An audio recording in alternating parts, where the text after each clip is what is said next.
with the Waukesha County Federated Library System, and we're happy to have Wendy associations that are interested in engaging in conversation with their current and future clients. Her recent work includes strategic planning for digital marketing, internet marketing, and web development. She is a founding member, alumni, and faculty of the Social Media Academy.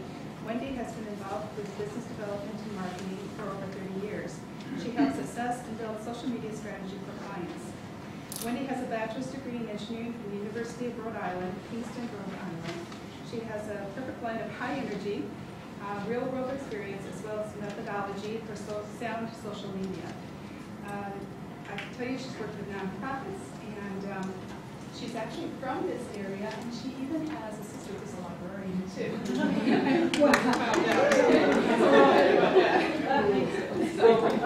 This program is sponsored by the library systems in the southeastern area of the state, which that includes Eastern Shores, Kenosha County, Lake Shores, Mid-Wisconsin, Milwaukee County, and Waukesha County Federated Library System, as well as UW-Milwaukee School of Information Studies.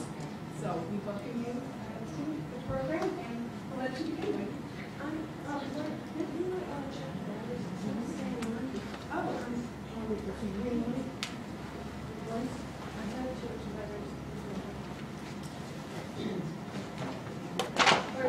So I have some here right here.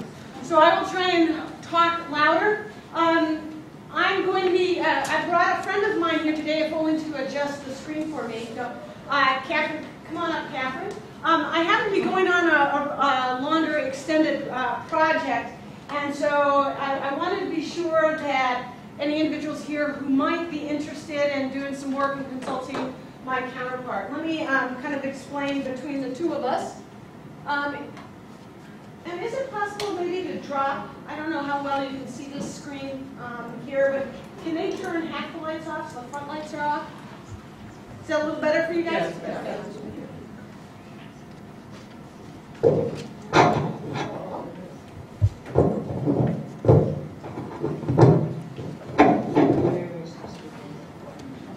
Okay. This should be better. Sure. So,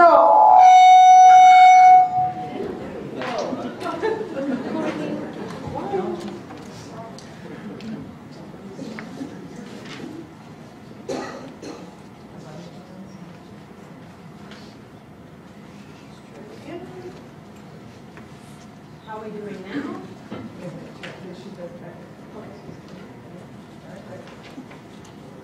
Better?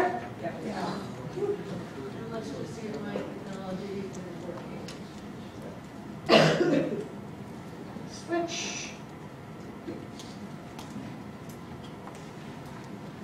Technology's great. All right. So today I've broken this down. This is 3 hours. I just was at a conference last week, and the sessions were an hour and a half. And I don't know about you, but you may not be able to go that whole time. So, as I understand it, the bathrooms are out around the corner. Feel free, if you need to take a break, and it's before we get to our break, to leave. I won't be offended. I encourage anybody, if you're tweeting this or on Twitter and things like that, go ahead and use your phones, just turn the volume on. I'm going to talk about things in this order, but it's not necessarily the order that you might do things. So I want to talk about doing social media assessments, sort of understanding how to get a sense of where your starting point is, because that's really crucial for moving forward. You got to know where you're starting, so you know when you've made the leap and into your next phase and your next phase. So having a starting point and benchmarking that is really important. And then we're going to talk about social media policy. In actual practice, you'd probably build out your strategy first and then do policy. But I've made it a little shorter section, and I'd like to take care of those two things first, so you have a sense between assessment and policy. And then we're going to take a break, and then talk about strategy. The last little bit, and I'll take some questions in between as we get to each section. And very last, I'm going to provide you a little work done. You have the slides from today's presentation.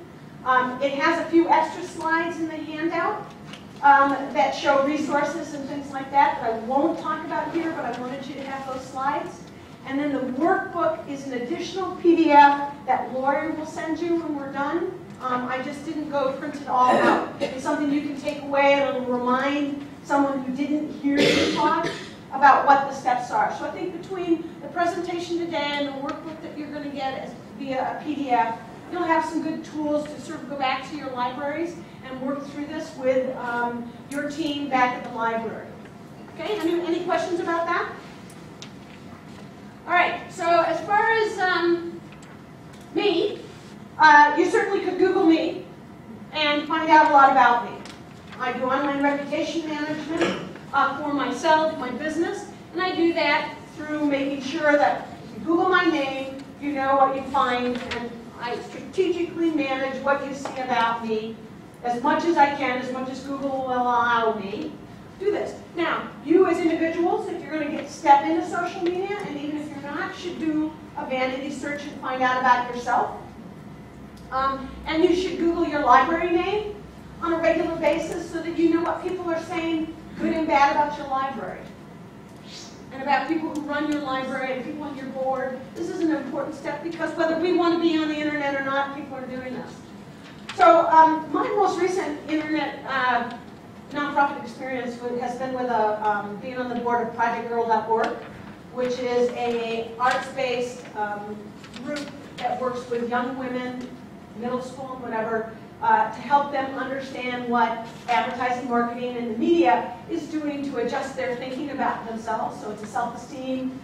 We want to teach them that just because the clothing and cosmetic firms say they have to look like this and be like this, they're not. I help them win, utilizing social media, we help them win $125,000 on a grant from Best Buy. All right? These two ladies knew nothing about social media, technology, and everything. And together, there were just three of us. We beat out an international and a national nonprofit to win this grant. It was an effective use of social media. So I think it can help you win some money. It can help you get noticed. There's a lot of things that can happen by using social media, especially these two ladies really were not anywhere on social media before we started working, and now they kind of drank the Kool-Aid. And at least one of the founding partners is very active on it. Now, I'd like to introduce Catherine a little bit, and I'll let Catherine introduce herself so you understand where her background is with nonprofits, public institutions, and everything. So, Catherine. Good morning, everybody. I worked for Madison Schools for 5 years, and I installed all the library systems in all 43 schools and had a great time with all the librarians. They loved me, I loved them. Maybe you know Eliza Riesing or Carolyn Kane, some of the folks that have been around in libraries for a while. They were instrumental in Madison Schools, and Eliza taught at the university there for quite a few years as well. She has moved on. That was like, early 90s. And so they moved on to retire and other things, but I think my library card gets used more than my credit card, actually. So this is it was an easy yes for me to come and join Wendy here today. And so I'm an IT person that has moved into marketing. So social media for me is as much about the gadgets as it is about the theory, because I love technology. And I enjoy the power that social media has given to the people on the feet on the ground. And so it has basically leveled the marketing field and the playing field for everybody. So it's no longer just a one-way message from a big brand. It's basically a dialogue. And the dialogue is the richness of the experience for me. So that's me. And you can also Google Catherine and find Catherine and what she does. We both do very similar types of work with social media and marketing. We work with a little bit different client base, so I have an engineering degree. Don't hold that against me. And I tend to work with a lot of technology companies, professional service groups, and things like that in the majority of my practice, as well as doing some work with nonprofits as my passion allows me. So I tend to work with nonprofits because I'm very interested in the work that they do, and it's something near and dear to my heart, such as biking, reading, issues with marketing, media, and young women. So you know two of us. Catherine, again, you can find both of us. But if you do have questions, because I'm going to be out of state for an extended project. I wanted to make sure that you guys had a resource to ask questions or get some additional help, and would be familiar with both meeting you today and kind of moving you through a process of building a strategy. Okay? Any questions? All right. Oh, gotta remember which way to point this. So, by the time we get done, I hope you know how to do an assessment. Sort of the core components of an assessment, how to get benchmark yourselves and where your organization is. Understand what the parts of a strategy are so that you can move through it and have a solid business, organizational focused strategy. And forgive me today, I'm trying to use organization to make it broader for you. If I say business, I see what you're doing as a business as well. You may be nonprofit in that regard, but you still have customers, you have members, you have donors, sponsors, executive board, and I'll try and use appropriate technology. It's important to measure. If we don't know that we're spending this time and budget dollars to do this and it's moving us down the path to where we want to go, there's no point in doing this. I tell people who are marketing, if you're not tracking your general marketing efforts, okay, throw money out the window. I don't know why some people who don't track it say, I don't want to do social media because we can't track it, because when I ask them how their marketing is doing, they can't tell me that either. So I figure you should throw dollars at everything, right? So it's important to know how to measure, but what you measure and how you measure it depends on what your business goals are and where you're trying to move yourself down the ladder. Build client relationships and support for your library. So we're going to talk about a few of the things sort of when we get to a little bit down the road in the strategy part about tactics and tools. I hope we'll talk about how you build that engagement, because this is for everyone, whether you're a business or nonprofit, for-profit, doesn't matter. We're trying to build a community of people, and that community includes our employees, our management, our patrons, and the people who provide us funding. We're a broad community, and we've got to get, I mean, how many people are the only marketing or person going to be doing this at their library when they go back? All right, so how much can one person do?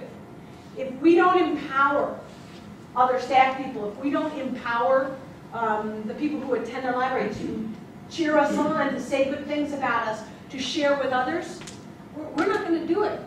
Right? So we have to understand what we're trying to do and create a way to empower others to help us and multiply ourselves. If we could clone it, it'd be great. And as hard as I've tried, there's only 24 hours in a day, and even though I believe sleep is overrated, you can only get so much done. Right? So hopefully if you have a strategy, it helps you prioritize the time you have to spend on what will give you the most impact, and then allow you to build a community that will further that message down the road. If you want to follow, if anybody on Twitter? A few people on Twitter, okay. So I'd like you to follow the hashtag UWSocial. UWSocial. That is the communication, the broad communication group for UW-Madison. But the other people that follow that are people in all the different system environments for UW-Madison, UW systems. They have an incredibly active group, and if you watch what they're doing, they are supporting and sharing, and since each one of them knows how hard it is to do it alone, they help each other. And I believe strongly that you're one in your library, but if everybody sees, you know, literally there should be a Wisconsin Library hashtag, right? That when you need help promoting something, everybody tweets about it, because maybe some of your patrons are going to be in Kenosha or in Merton or some of these other places, so you can help each other. So UW-Social is a hashtag that I think you should follow. Try and get to know a few of the people that make comments in that stream, because what they do, I've learned a lot from them. There's a tip. And we're going to talk about social media policy, because I think that's crucial to allow so your board members feel comfortable with you doing social, so that you feel comfortable doing social, and that you're comfortable to know what to do when something goes wrong. Because it's not if, it's when. And we want to be ready for it and prepared. Because we're human. And somebody's going to make a mistake, tweet the wrong thing, post the wrong stuff, not sure how to handle something poorly. You just have to have a plan. All right, so this was general marketing in the past. Push marketing, we're sending everything out, newspaper, TV, radio, all of that. That's traditional. Our social media and all the social different sites that are out there give us an ability to go two ways. People can post stuff about us, they can share it back.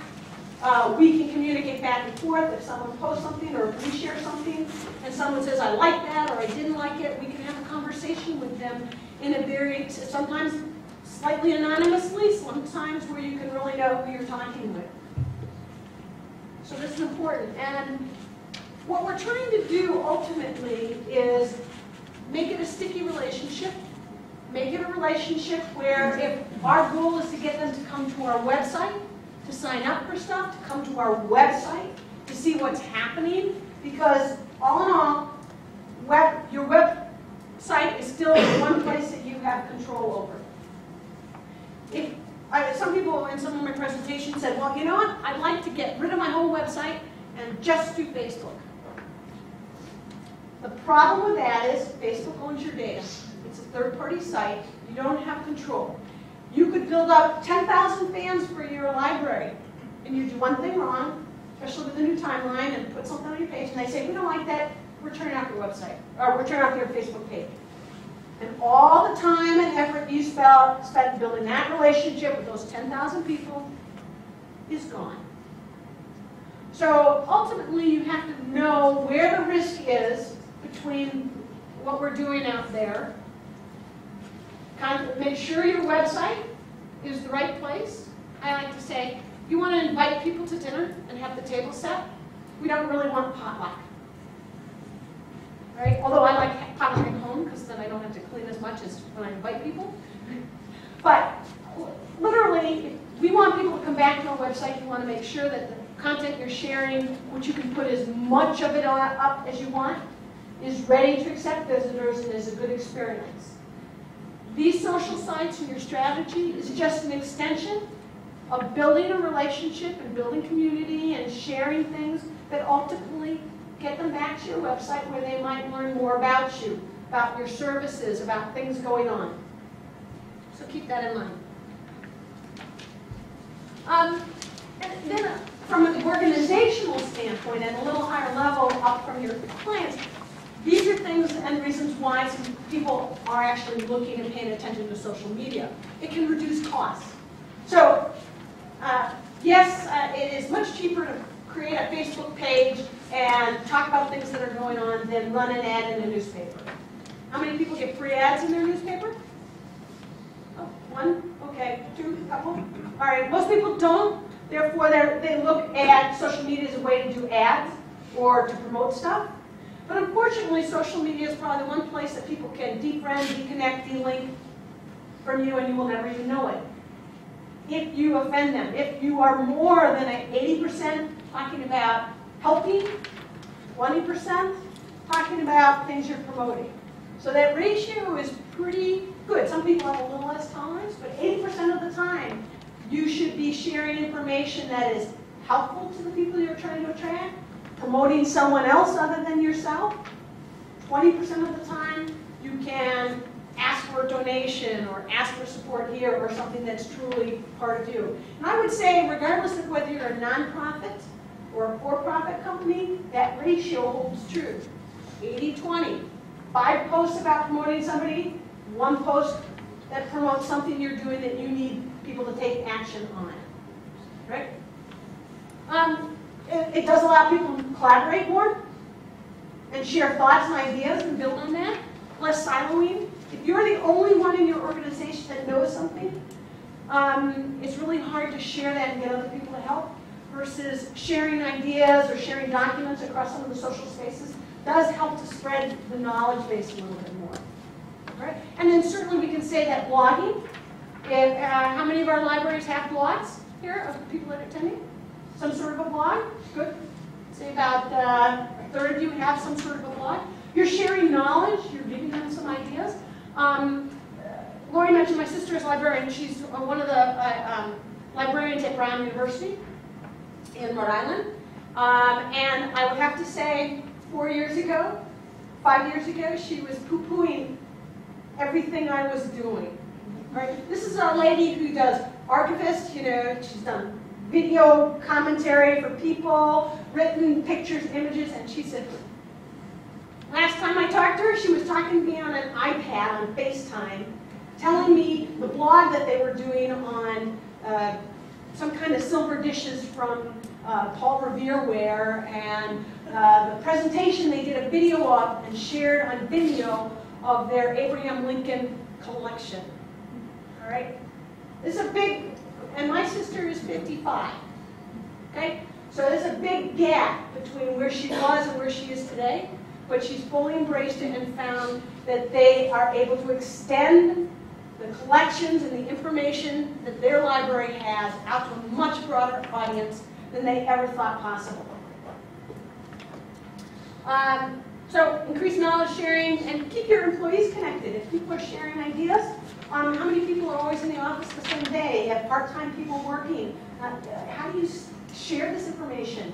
Email's getting kind of tough to do it because we have to wade through the 100, 200 emails that might be in there just to find the ones that are important. I know I kind of go through and delete everything first so that the ones that I'm supposed to react to actually come up. Social, and then on the right-hand side, social has some drivers as well, why people might use it. You certainly can enhance branding and issues there. And PR, a lot of PR professionals are fully embracing social media because through the blogging community, they can extend and share a story or a story idea and maybe get a blogger to write about it who has a wide audience versus theirs. And a lot of this, some of my friends are mommy bloggers, which is not a derogatory term. And a lot of people who do family-oriented events very much want to tie into that network of bloggers because they're so well listened to out there in the marketplace. You guys aren't driving sales per se or lead generation, but you are looking for someone who might become a new donor who needs to know about the good things that you're doing. So in a way, you're looking for someone to take an interest in your library that might provide some funding source. And if you can spend less time looking for that person and sharing information before they decide to provide some funding to you, that's a good thing. That saves you time. All right, so broad view, social media or just strategy is tied into what our business goal is. So your business goals are drivers for everything. I often tell people, when you start this process of, I want to do social media, you have to really go back and look at your organizational goals and say, what are they? What are my goals, business goals? And you have to ask yourself very correctly, can any of these business goals be helped by using social media? If your goal is to drive traffic to your website, can social media help with that? Yes. Is your goal to find new donors or new partnerships? Will social media help? Probably. So you have to look very carefully at, could you promote a used book sale using social media? Yes, an event. So you have to go through this process. If your top organizational goals do not align with social media, for whatever reason that might be, and you just struggle and you can't align them up, then I'd say don't do social. Right? It's important. The other next decision point is your target audience.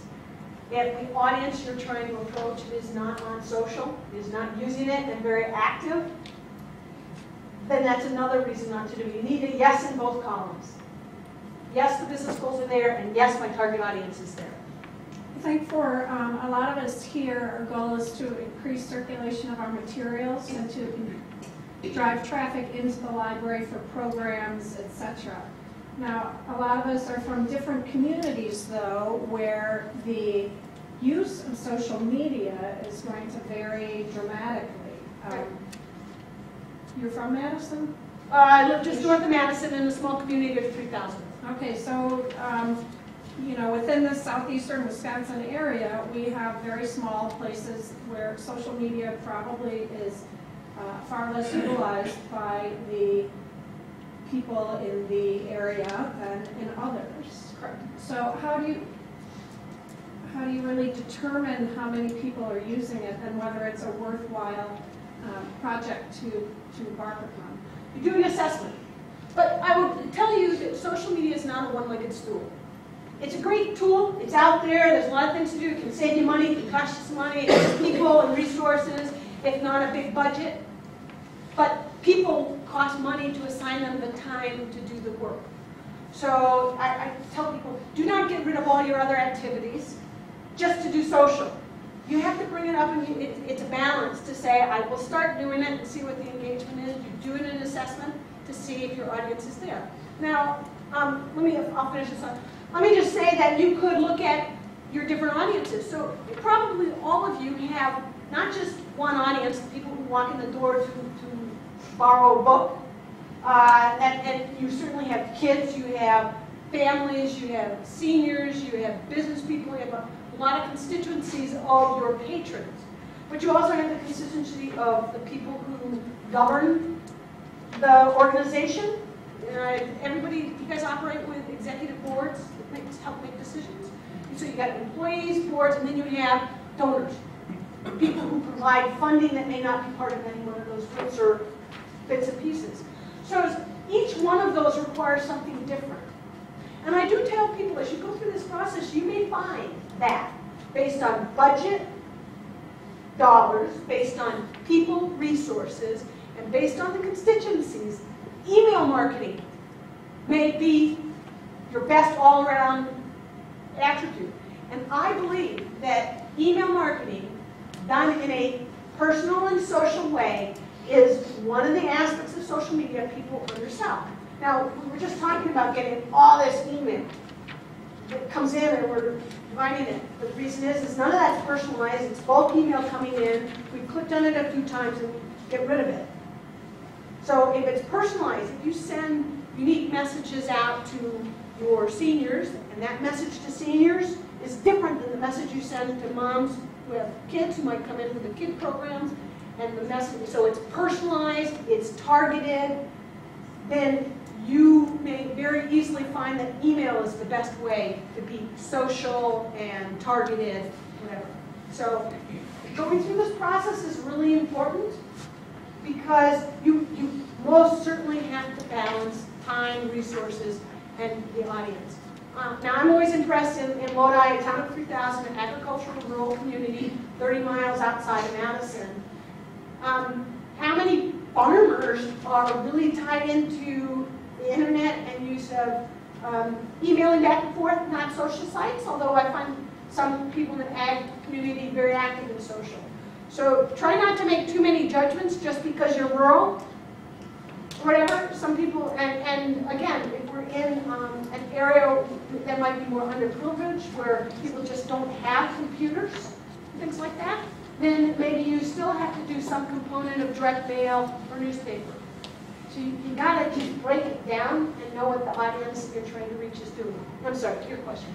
Yeah, I just wanted to say that I think it's hard to break out, or it could be hard to break out of the mindset of driving traffic physically to your library, because that's what we've always done. But perhaps there are people who are going to find you online who will visit your digital branch online more than they will coming into your library. You may be reaching people that you don't know are out there until you try it. I'm an audiobook person.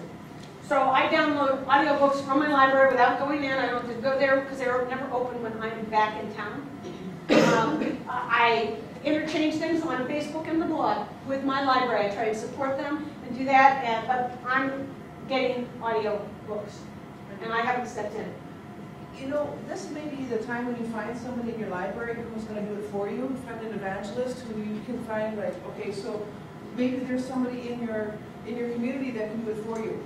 You know, that just basically believes in your brand, believes in your library, and you just nurture them into being an evangelist for you. It's really a great idea for you to grab onto somebody who's already doing things like that, and you go, okay, how can we feed you good stuff so you can just sort of talk for us? Because everybody knows that the libraries are the most important place in the community, and yet are so underfunded. So we all understand that we need to help libraries talk about what's going on. And if you just sort of put up a sign, if you would like to help us with our Facebook page, you are still in charge of it, because you have to be careful to make sure you don't lose control of your message, but find somebody who you can trust to do some evangelizing for you.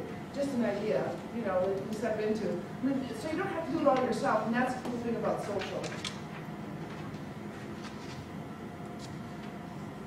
The strategy is the path, is the roadmap for how you're going to get from point A to point B.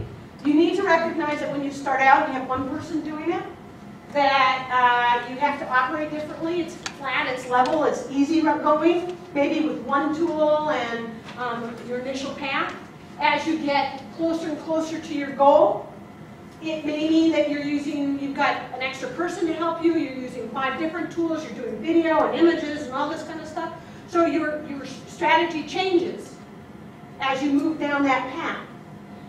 And we have to remain flexible, because today, Facebook and Twitter and up until just a few months ago, Flickr were the hot topics. But what do you do when Pinterest comes on, you know, on the board? You have to be flexible. So we try not to get hung up on what tools. We're not deciding to use Facebook and making a strategy for Facebook. We are building a strategy that aligns with the goals that your organization has, and we are selecting the types of tools that help us get there. And we need to be flexible and adaptable so that when Facebook falls off the map, the IPO goes south or whatever happens, when that changes and there's a better tool that helps you do what you need to do, whether it's a better video site or a better image sharing site, something like that, or a better site that's safe for kids to interchange on, that we're able to make that leap and move. So we always pick tools last. We always pick tools last.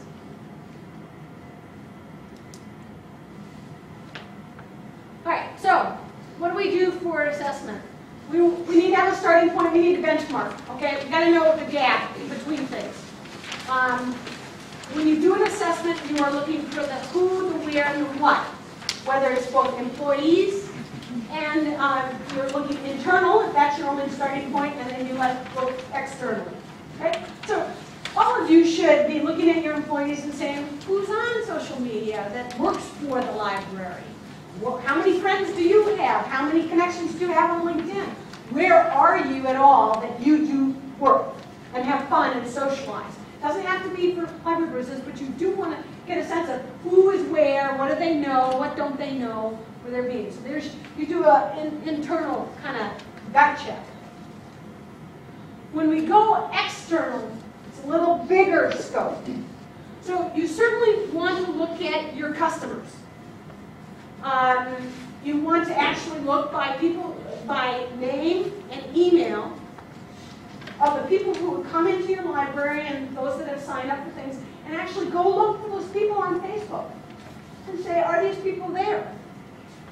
You can look broadly and say, yeah, there's a lot of stats that say what age of people, women versus men, you know, youngsters versus seniors. You can get general statistics, and that's good. You want to get that, so you say, well, we know women really use Facebook a lot, but the most rapidly growing segment on Facebook happens to be 55 plus. Why? Because we're trying to find the pictures of our grandkids that are being posted on Facebook. My 72-year-old brother, I got him on Facebook because I saw his grandson ride a bike before he did, because the video was posted on Facebook. And I connected to my. Right. So this is an important thing. You need to know, you know, just because seniors is rapidly growing, is that a place to engage with them? I'll tell you, no. They're just there to see the pictures. They don't really do a whole lot of reconnecting and everything. They still like email. Right? So you got to know that. You have to understand that. So this is important. So customers, your brand, your library has a brand. Whether you know it or not, whether you want to control it or not, you have a brand. People have an opinion of what you provide. So you need to know what that is. All right, so you're searching out there when you're doing these assessments. You're literally putting in whatever tool you use, Summers Library or Lodi Public Library, Lodi Women's Library, all the different ways people might phrase it, and see, is anyone saying anything about it? Is anyone posting pictures and tagging us with it? And then I always tell people you want to put Lodi Public Library sucks. You want to put those and see if anybody's saying bad things about you as well in that connotation. Right? So make sure you're doing that. In terms of partners, you have donors and people who provide services to your library. You need to check up on them because sometimes, let's say someone who provides your library, let me pick something, card catalog, some service, some software you use. Well, they may be a much bigger company and have some infrastructure that you could participate on, or they could share back with you. So you need to see, can I use something that somebody's already done so I don't have to reinvent the wheel? A good example would be if in your broader county there was a library blog for all the libraries, and it was funded and multiple people were contributing. It's a lot of work to run a blog. Who's here is running the actual blog and posting? How much work is that? Well, I think the hardest part is trying to figure out what to write about. Yes, I have the same problem. So if you had 5 people helping, or even 4, and you only had to worry about once a month, 1 week, you just decided we're going to do it once a week, and you have 4 people doing it, so you only have to worry about it once a month. Isn't that a relief? You could probably think of something to write once a month versus once a week, or if you're all trying to do it once a day, which is great, but it's really hard to do. So it's good to know who you can leverage. Your competition. You know, maybe a public library doesn't compete, but you do compete with Audible.com. All right? So if I'm not getting something from the library, I buy it from Audible.com, or Barnes & Noble online, or Amazon.com if I want a book. So you're competing with people that aren't libraries, but who provide books and reading materials and the things that your library lends. So you've got to be aware. I mean, you're not going to try and compete, literally, with Amazon, but you have to know what they offer and how they offer it to provide something different and emphasize how you're different. And so all these things, and those things are happening on blogs. So we look across through our partners and our competition, our brand and our customers, in wikis and forums. All these places are out on the social net. And when we do an assessment, we're doing broad searches to find where are the hot spots that people might be talking about the topic of reading, the topic of literacy, the topic of book lending or book buying or half-price sales, whatever that might be. We're looking for where it's happening. And these are some pretty cool tools. These are all free. If someone has a budget, there are some better paid tools. But I like to stick, I use all the tools I do, and there's only 2 tools I pay for. I pay for Flickr because I upload too many pictures, and I exceeded their limits, and I had to pay in order to continue to do so.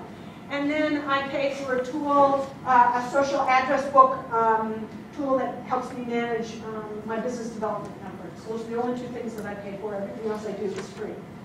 So the ones I point out is Social Mention and Addictomatic. Those 2 tools there, you can put some search terms in and get some broad information that might help you, and I have an example of that.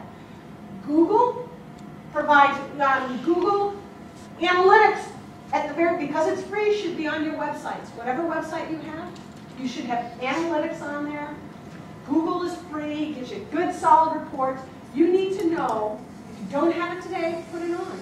Because this helps you benchmark and do the assessment and know whatever you do out there, whether you run a print campaign and drive them to the website, or whether you're doing some social stuff, you need to know that people are coming from your Facebook page back to your website. You need to know that an ad that you ran drove people to a particular page or an event on your website. You can't tell that if you don't have some sort of analytics. Google is free, and in fact, Google does even more for a nonprofit in terms of building and hosting your website. So if you haven't explored that, please do. Again, you have these there. So if I was going to do an assessment, and if I was looking for people in groups, my assessment might look like this. All right, so in this case, this was a particular search for a tool called Citrix. We were doing an assessment on this company, and we looked on Facebook and saw that there were 20 groups on Twitter. Oh, I think I've missed something. Citrix has 20 groups on Twitter, and we saw that certain people on Twitter that were in that group had so many followers. So we were specifically going into each different website, social site, and looking for people and broad topic conversation groups and things like that, just to see where was the place that people were congregating on this particular topic. Now, in the case that we were working with, we knew they were quite broad, so a lot of us had accounts that we had on these social sites, so you can see more on each of these social sites when you have an account. And an account requires a username and an email. So you may find as you do an assessment that somebody needs to at least start having a core basic profile. You don't have to fill it out too much, but you will need to have some type of an account in order to search that site. Case in point, Facebook, you can't look at much on Facebook unless you have a username, password, and have even a skeleton profile there in order to search across Facebook.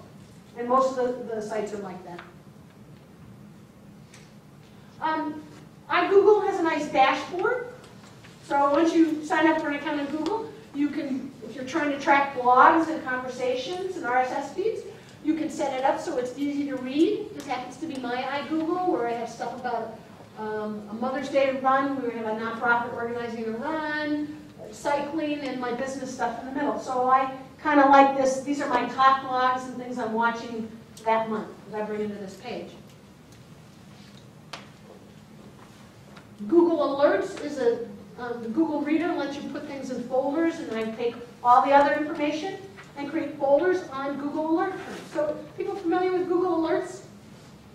All right, so you can put a search term in, put it in parentheses, because then you get specifically, if it's multiple words, you get those two words together, and it only delivers you results for those two words together. If there's not a line, so you can start with it broad without quotes on it, and then it might find one word and the other, not necessarily together, but when you put it in quotes, two words together, or three words together, it delivers only the results back that with those two or three together. This is important if you get a lot of results, and more of them, so you can start broad and start narrowing it down to get what you're looking for and not get extraneous terms. All right, and a dictomatic looks like this. So it goes out, you put a search term in here, and I think the terms I entered were reading, literacy, and library, plus Wisconsin. So it found things across the internet in a variety of sites, or not, these were no results were found, where some of those terms were mentioned. Literacy, library, reading, plus Wisconsin. And so this gives you a nice little snapshot of what's happening. It doesn't cost anything to do this. All of them have a free version and a pro, and you can find a lot of information out using the free version of all these sites. So if you do some of these searches, you're going to find people, right? They're going to be talking about things. You're going to find people and groups. You might even get a sense that most people aren't posting too many things on video. Most of the time they're talking on Facebook, or people are posting pictures and talking about libraries on image sharing site like Flickr. But once you get there, you're going to start seeing a pattern. There's going to be people who are, yeah, reading, this is great, and then there's going to be people complaining. And you want to separate those two and start watching. Who's complaining? What are they complaining about? And who's saying rah-rah stuff? And what are they happy about? Because for topic ideas, for solutions and things like that, that may help you decide and take a course of action. If your business goals are kind of driving one way and you find there's a lot of conversation and complaints about when libraries are open for business people, and your target audience is, we'd like to get more business users, or we'd like to have businesses support us, If you close at 5 and no business people can come in and use your library, then that may be a problem. So sometimes doing this search helps you identify that we'd like more business sponsorship, but we don't really cater to a business crowd at all. And if we did, maybe we'd get more attention from businesses who then would support us with financial contributions. So you have to kind of think pretty big here as to what the implications of the complaints might be and how you might solve that problem for them. That might also align with a business, your organizational goals as well. And really, from people being ecstatic to being very upset, that's the end-to-end customer experience that we're trying to understand and see what we can do. We're in the solution business. I don't care what we're doing. We're solving a problem. You, as libraries and librarians, you're in the information sharing business. Would you agree? Mm-hmm. All right, information sharing. So how do we get that information out as quickly as possible to as many people as possible, broadly across all the age groups and across the demographics that we have to work with? And we need to identify the people who are the biggest influencers in the marketplace that we're doing. So just case in point, let me just tell you that blogs tie very well into Facebook and Twitter. They're easy to push out and share in that space. They're really set up well to do that. LinkedIn, as a source, ties really well. People like LinkedIn as business people because it's a forum, it's not all the extraneous pictures and video and games and everything like that.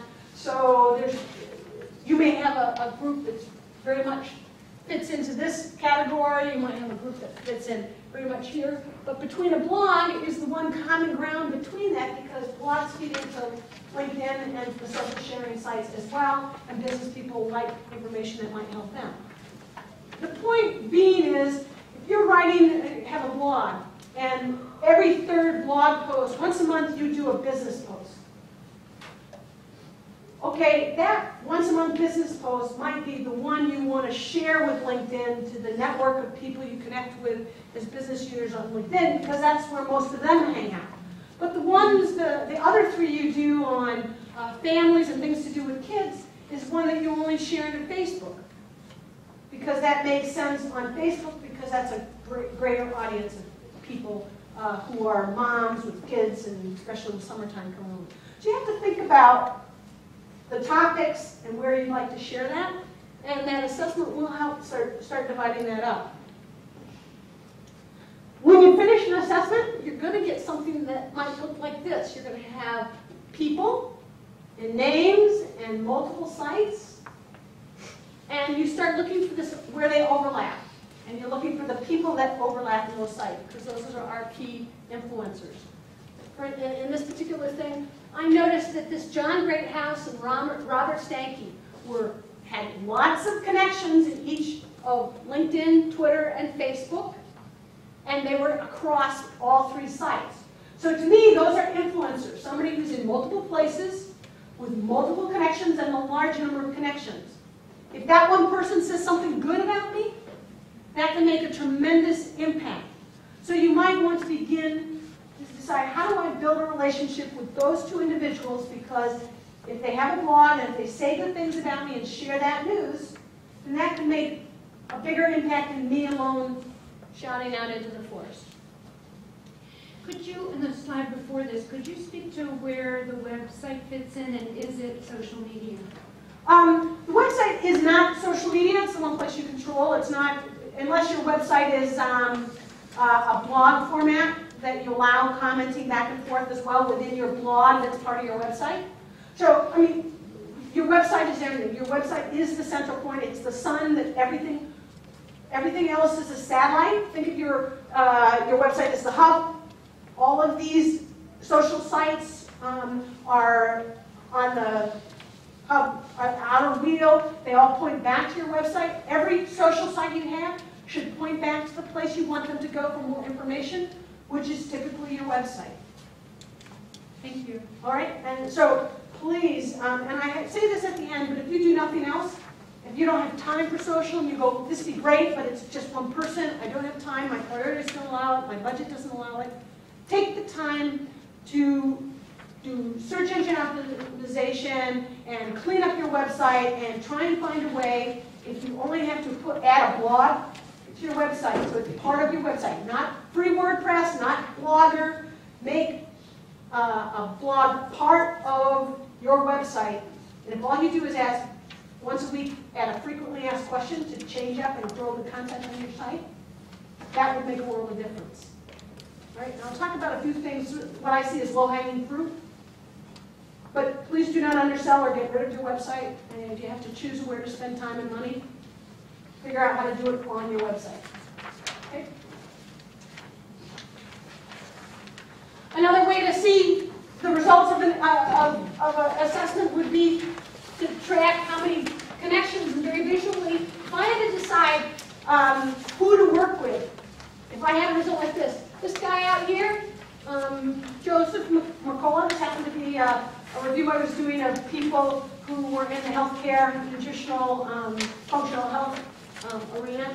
And Joseph McCullough has a website, and he is on all the tools with a lot of connections. So if I had to pick one person that I should build a relationship with, I'd start here. Well connected, a lot of connections. He says something good about me, it moves out.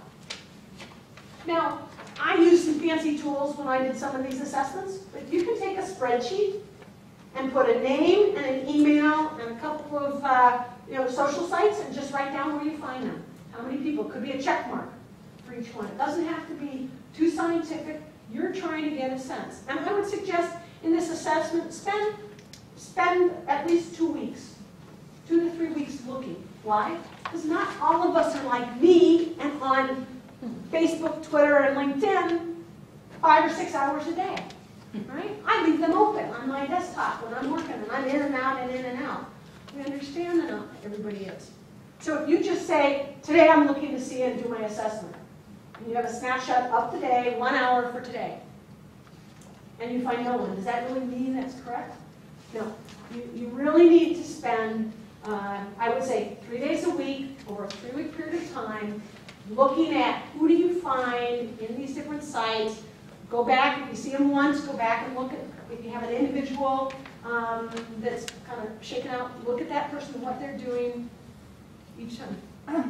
We're on Facebook and we have about 126 likes.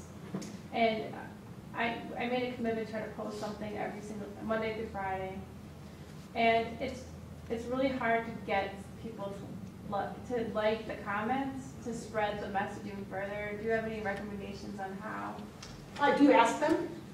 I have, and then it goes like one day they'll do it. I mean, like especially like my board, you think they'd be very committed, but they'll do it once and then it drops off again. Yes. I can tell you pictures are going to be on Facebook, and if you're on Facebook, you should avoid, like the plague, posting a text comment without a picture. Wherever possible, on Facebook, include a picture with every post. Their whole setup and the change they made in Facebook makes it much more visible and visual, and we can react to a picture. We can like it or not, our eyes are attracted to it. So I would always include a picture. And you can start looking at your own statistics on your Insight. Is everybody here who has a Facebook page have more than 30 people that like their page? Yes. Okay, because that's the key, that's when you see the insights. Now, I will tell you, here's the first start of helping.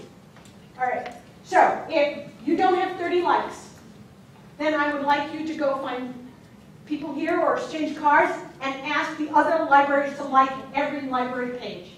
I do this with Rotary. In my district, I like every Rotary page in my district and ask them to like my Rotary Club page. And then I individually like them, I attach them, things like that. That helps them be able to see their numbers so they can do things. So when you see insight, so that's your first homework. Like everybody else's page, help them out. Offer, every once in a while, comment on something they post that you like. You know, if you share and you like and you comment, they share, they like, they comment. And at least you're exposing your different audiences potentially to some things. So pictures and in there. You need to look at your insights and say, what kind of posts got the most reaction? If you're not doing trivia, start doing trivia. People love trivia. Trivia Tuesday. Make it regular day, Tuesday morning, trivia. Quotes from books. Can you guess what book this quote is from? All right, start using what you're talking about. And I just have to say, when we first had our Facebook site up, what we did is someone started a sentence and of a story. It was a dark and stormy night. All of a sudden, all these people started adding like a half a sentence or a full sentence. And pretty soon we had the story going. It starts one direction, ends up a totally different place. Now that was fun. All right, see, people like fun. It's why they come back. So think of fun, and you know, we only have so much in our brain. So sit down and catch people in it. Do you have an idea for a contest? Do you have an idea for a storyline? Look, by sharing and liking other people's pages, what works for one library might work for yours. This is now, we're not competing with each other here. We're trying to support reading and info sharing. Right? It's the biggest thing you can do, and it's why I pointed out UW Social for you, because they do ask. So when you have an activity that you're trying to do, a campaign, send an email. You should all know each other's email and have a system-wide ability to communicate with other people who do your role in another location, and say, I'm doing this. Here's 3 tweets I'm suggesting. Can you like it on your Facebook page? Can you share it on your Facebook page? Can you do this? Give people at least 5 things that they could do for you. And you were lucky, they will at least do 1. They'll take action on 1. If it's only to do 3 Twitter posts for you and schedule it, that's pretty painless. They can schedule it and they're done. And they've helped you. And you've gotten your message out. So you have to ask. That's important. You have to ask them and be very specific about what action you want them to do. Share images with every post and mix it up and make each day something unique. So Twitter, Trivia Tuesday, Picture Wednesday. Encourage users to share. Do you have a good picture of a book? Or what's your favorite book? Favorite quote? Come up with some things like that and see what gets the most interest by looking at your insight and do more of what's working. As you're doing assessments, pay attention to sentiment, which is whether it's positive, happy or sad, positive, negative, the trends across the board, and issues that people are complaining about, and conversation threads. What might that look like? So I mentioned, I forgot to give the animation turn. So the tool you see over here, let's pay attention to this half over here. This is social mention. And when you put, my search terms were reading, literacy, library in Wisconsin.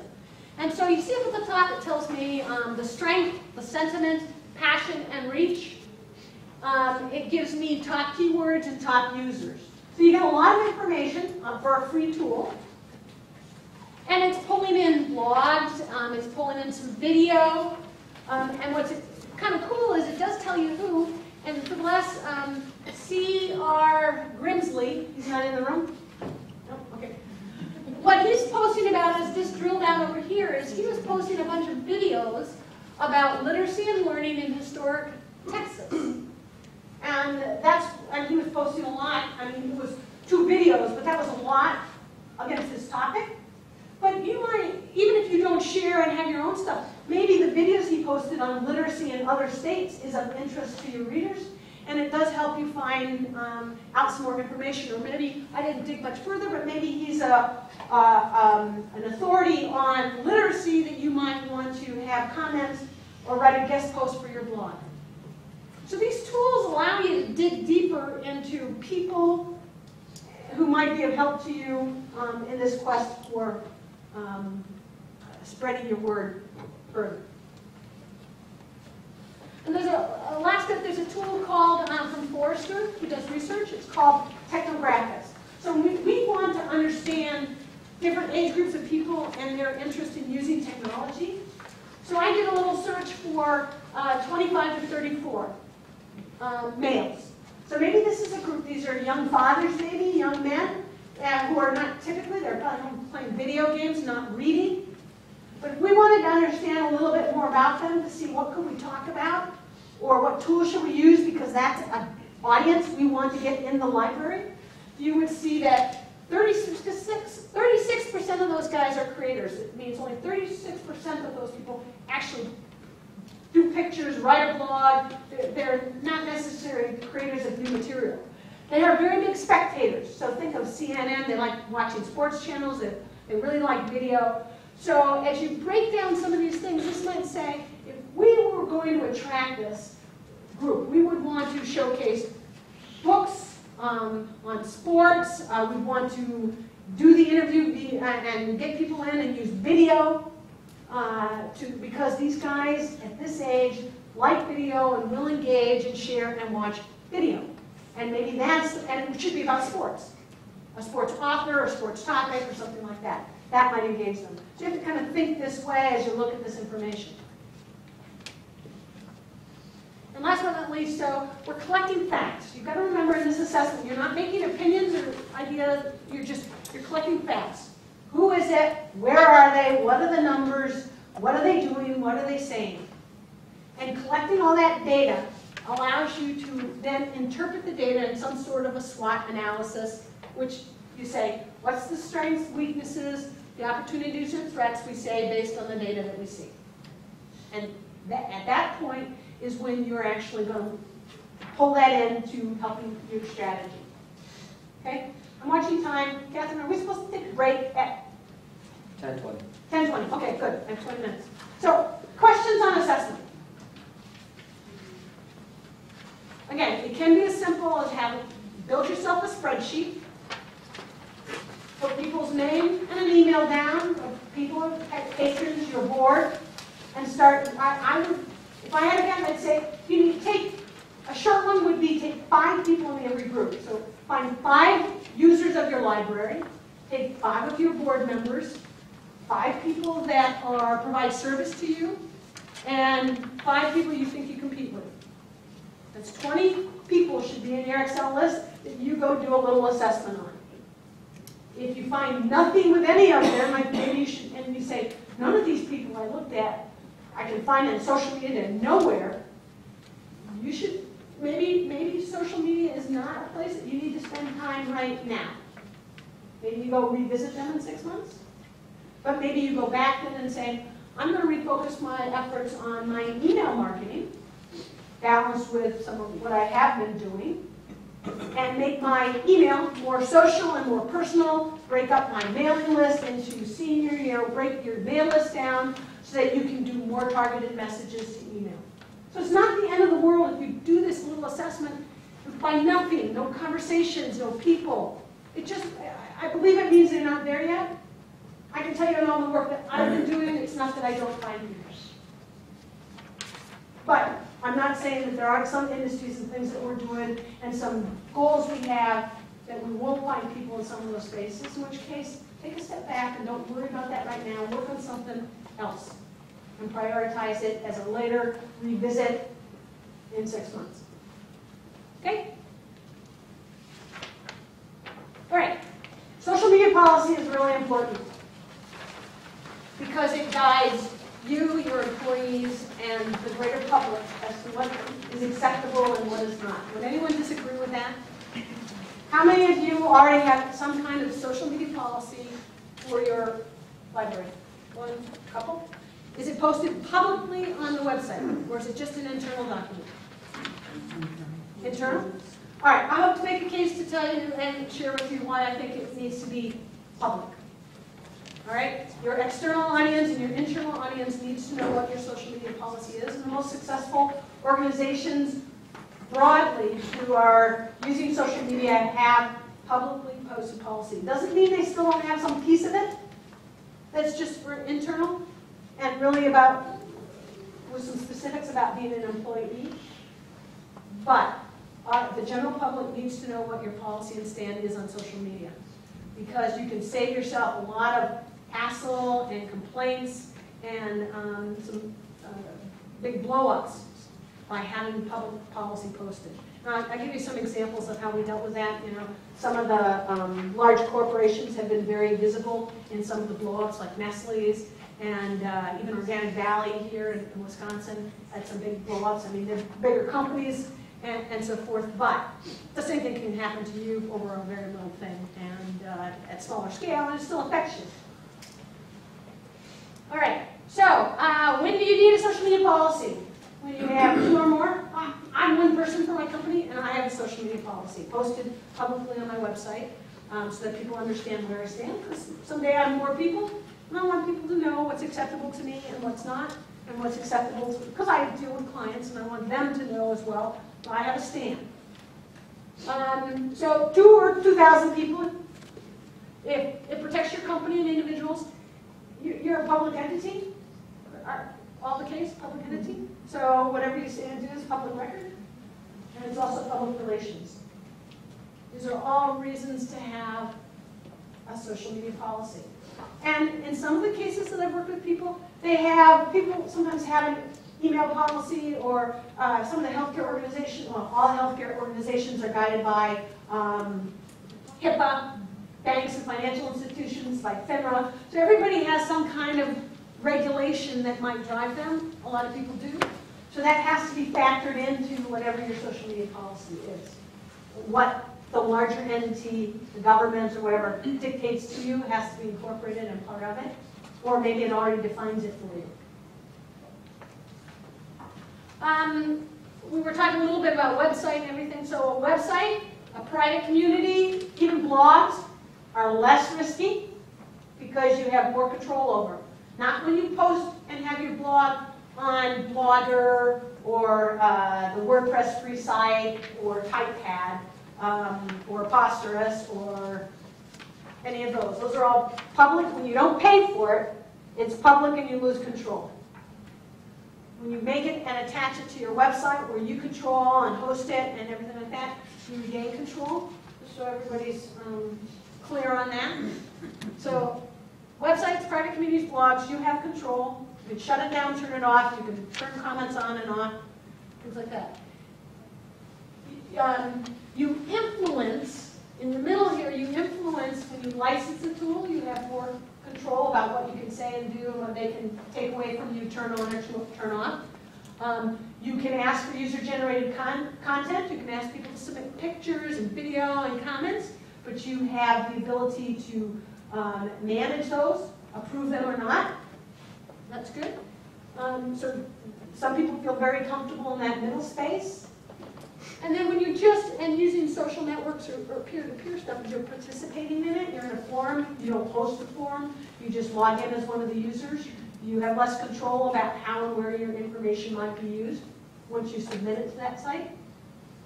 So, I mean, this case is going as Facebook and LinkedIn even. If you don't opt out, they can use the fact that you like a page and it will show up in an ad to people you're connected to that says, Wendy Susie liked this company, and they might like it just because they see that I liked it, unless of course you're like me and I turn all that off. I don't want them to use it because they want me to pay, but they won't pay me for letting them use my name. So it's just like the car dealer who I won't let put stickers on my car, because he won't pay me to do that, to run that advertising for him. I turn that off. So everybody understand what I'm talking about that feature, sponsored ads and things like that? If you're on LinkedIn, LinkedIn didn't announce that they were using it. They're doing it too. You have to go in and turn that off. It's a very low-key change they made, and if you weren't a heavy user of LinkedIn to pay attention to that, they're doing it. You have to go in and opt out. Automatically set up. So be aware that there's probably that's going to happen on all the sites as they try and find a way to monetize themselves. All right, so if you're trying to do social media policy and haven't started it, it is better to have something you've drafted up to go take into the committee or the board than to go to the board and say, what would you like? Right? Anybody disagree with that? All right. If the reason you don't do policy first in the operational way is if you let board members and lawyers and senior management of any organization do the policy first, they will shut everything down.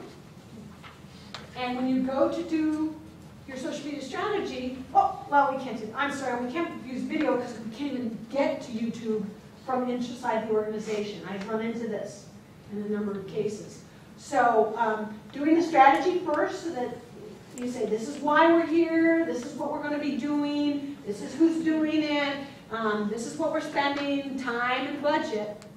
If you approve that, then you build a policy to allow to both protect the risk, to align with the strategy, and to deal with the what if,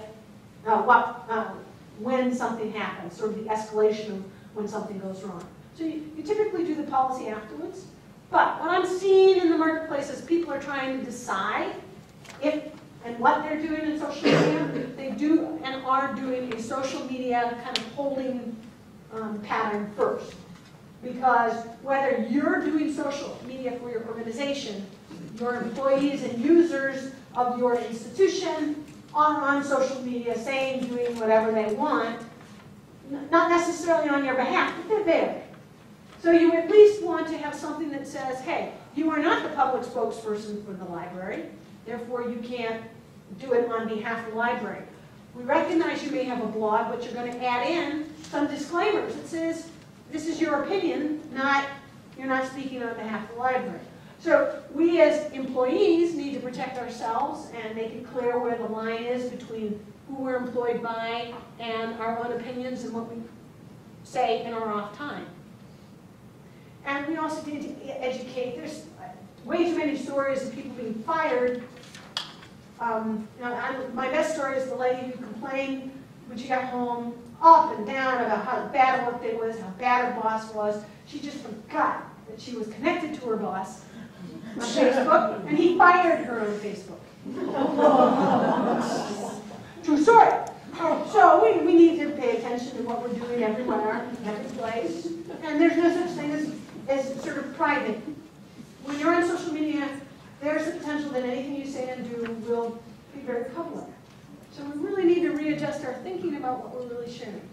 I have a connection who worked for a school district who got E. coli.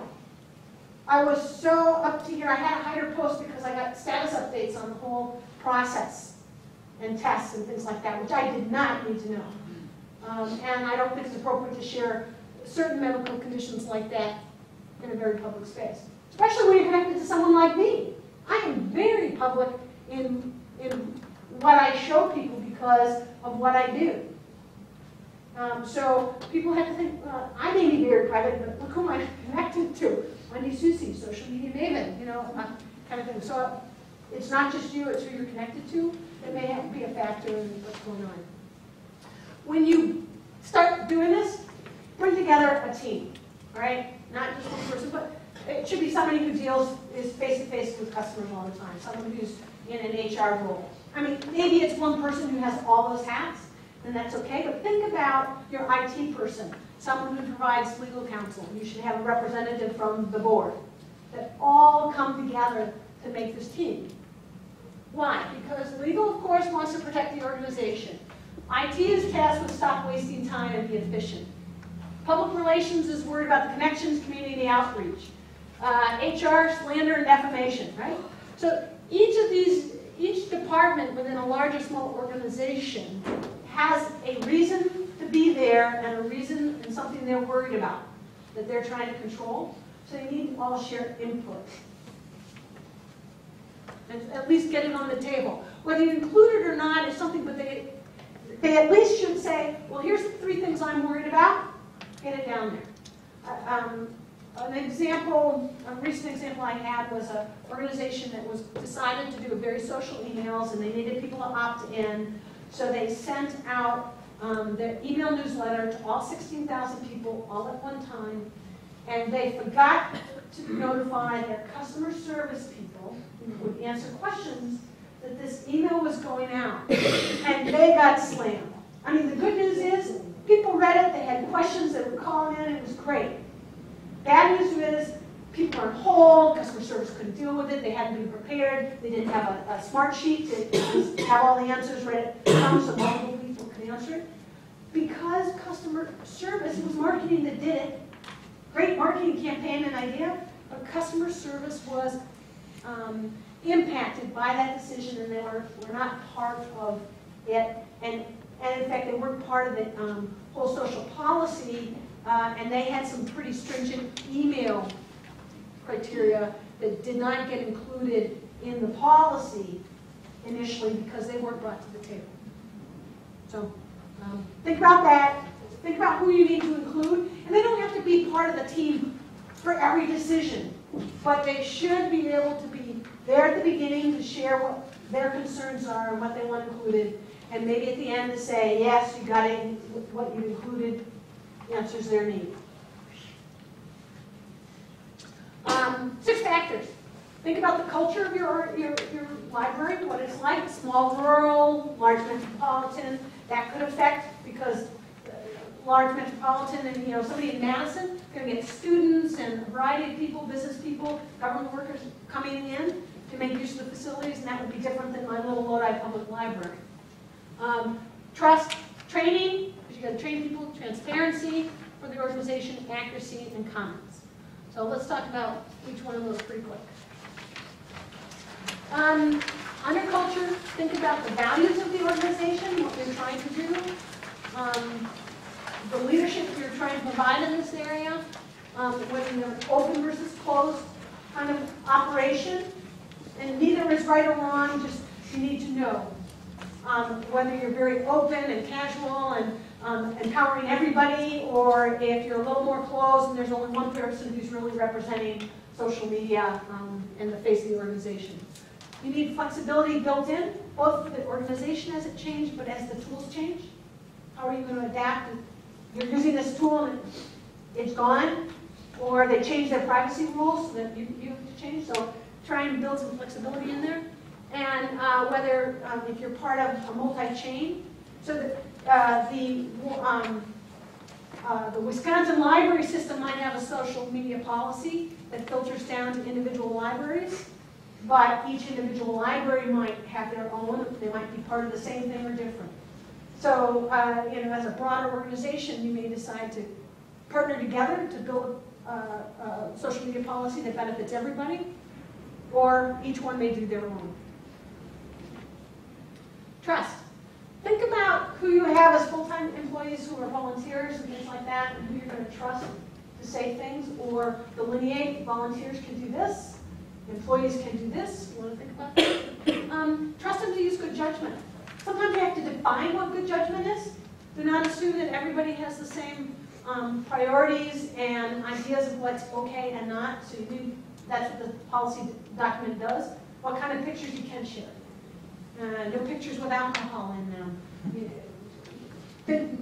Expand on what that might be. I had a lot of social events with adults, but my policy is because I'm on my case, on my own kids and other kids, about the kind of pictures they post. I make all the adults put their beers down, their alcohol. I take pictures up. Even though I don't care, I care. I don't want those pictures on mine. I don't want people to think I only go to drinking events. I want people, but I don't want all the other appendages that go with it. So trust them, decide who you're trusting, define what that might be, and then state it. Your training. Some people don't know how to behave on social media. Really, we've had shared some stories there. So teach them how to be social if you're empowering people. Teach them, those that need to, how to blog appropriately, who's editing, review legal issues about what you can share, what's private, what's not, what you can share, what you can't. Any privacy rules that are enforced. They can't share emails of patrons, they can't share names. There's a lot of rules on privacy issues. Look at what your library has, what is, if you have none, create some, make a statement so that people know. Escalation strategy, teach people, this means that when something goes wrong, let's say one of your employees who's not authorized to tweet on your behalf or blog on your behalf or anything, see somebody, one of their connections saying something bad about your library. They don't take action, they need to screenshot it and give it to the person who does. So that's escalation. When you see something, take a screenshot, send it to so-and-so who's the marketing director or executive director of the library. That's their action. That tells them what to do. Don't engage, don't do anything, just share with me what was said and we'll discuss how to deal with it. Transparency. I am a firm believer of no avatars. I use my real picture everywhere. In fact, I use the same picture everywhere for my profile photo so people know who it is. Use your real name, identify who you work for. If you're on behalf, so you should be saying, I'm Catherine Tryon, I work for the Madison Public Library System. So they are very clear that when you make comments about books and reading that it's disclosed that I say this and good news about libraries because I happen to work for a library. Or if you're a partner, it's important to disclose. And the disclaimers really are about, if I'm blogging on my own because I have another passion about cooking, I need to very clearly say, these opinions are my own. They have nothing to do with the library. And although that protects you somewhat, it's still important, it needs to be stated that they're blogging on their own personal behalf, not on behalf of the library itself.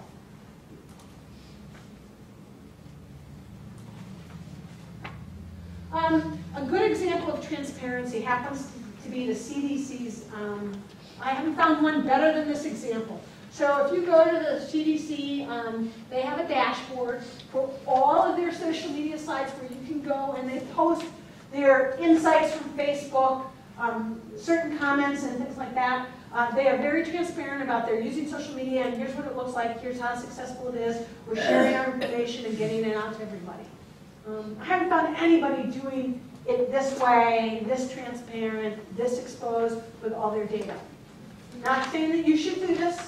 I'm just saying that here's somebody who's hanging it all out there. And as a point of reference for you in terms of transparency. In terms of accuracy, never more important, you guys, I think it is even more important for you working in a library. Accuracy, grammar, punctuation, you're probably a heavier case of criticism should you post things that have incorrect grammar and mistakes on it. In this case, this draws into should you do it from your phone, which is inherently doing it. I would watch things from a phone. I wouldn't react to things on a phone because it is too easy to make mistakes. And again, think about the brand that you're representing as a library, the center of all knowledge. So some people don't post things live. They make sure this is what I'm going to write. They review it, make sure it's checked before they post things live. You choose. I'm just saying accuracy is really important. If you find you made a mistake, respond quickly, admit you made a mistake, correct the post, delete it after you said, hey, we were incorrect, here's the correct information. Right? This is not the time and place to delete and replace things and pretend it didn't happen. Better to do it. Great case in point was Red Cross, American Red Cross. Someone who's doing their social media site was doing on a phone, multiple sites, and posted. He's going to a party and picking up some beer on the wrong page. Posted it on Red Cross. They realized right away that they made a mistake. It was out there. So the Red Cross came back and said, not to worry, we've taken away the keys. And this was an incorrect post, but no, we're not driving and delivering blood or taking blood and drinking at the same time. So kind of made a little light of it, but it was retracted, right? What made a bad situation even better, though, is the beer brand that was named in the post came back and tried to make it better by coming back and saying, hey, they asked for everybody to contribute 5 posts supporting blood donation and things like that. So they really promoted this blood draw across their network. And then I donated 5 days worth of posts and donated blood that week on behalf of the Red Cross because of the ask and situation. So you can, if you react quickly, admit the mistake, find some humor in it, deal with it, and engage your partner to help correct the situation, you can turn some things around. And they had a banner week of blood donations. Okay.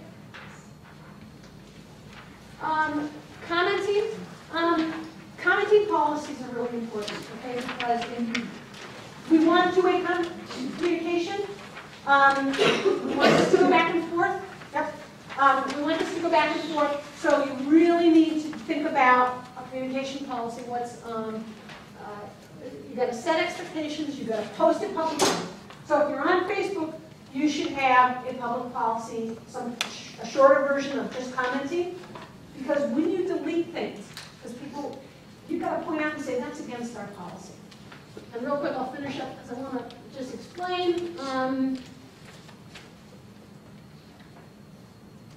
just going to jump ahead. So this is in the resource section, but I wanted to talk about Ho-Chunk. Ho-Chunk came to me and they said, on Facebook, they said, we've got a problem. On our public page, which is public facing, our PR page, someone posted a self-promotion for write-in candidate for an election. And she goes, oh, we can't have this, this is a problem. I go, well, they have a commenting policy. Well, they didn't. So here was the action I took. I said, I gave her some examples, and I said, here's 3 examples, put something together, post this on your Facebook page, and post it on your website, as a page on your website. Post that section of commenting in the info section on your page, your Facebook page. Quickly post 5 pictures and a couple of links to get that particular post off the scroll page, so it's down, because very few of us scroll to see everything that happened that day. And so get her off the page. I said, do you know this individual? She said, yes. I said, so after you've got the thing posted on your website, after you've got it posted on the Facebook page, and after you've scrolled it down, call them and say, look, we just posted a policy. This particular post for write-in, I hope you understand, doesn't meet that criteria. I'm going to delete it. I just wanted you to know. Okay, that call was made. Then they posted the link for the social media policy on the page. They got 157 likes on the policy when it was posted as a link on the Facebook page. No furor, no concerns, very happy, done very methodically to both take into account, they didn't have anything posted, to take into account that it might have caused a problem had they just deleted it because they might have been singling that person out. Right? So there's proper ways to handle this kind of stuff. It is very important to have on any public placing page a comment policy linking back to your publicly posted commenting policy on your website. Let's take a break.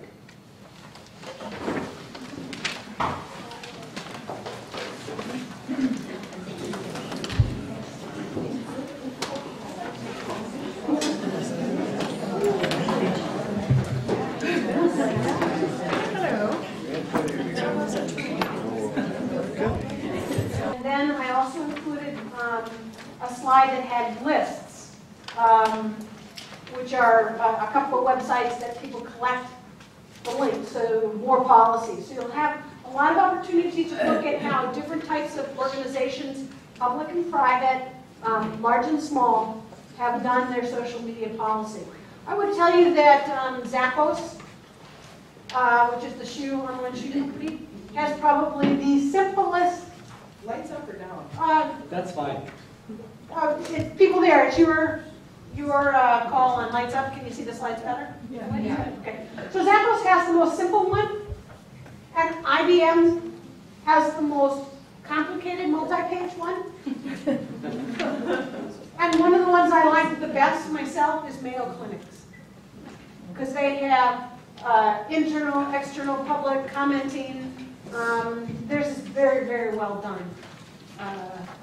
For good, solid examples, I use a lot because they were done well.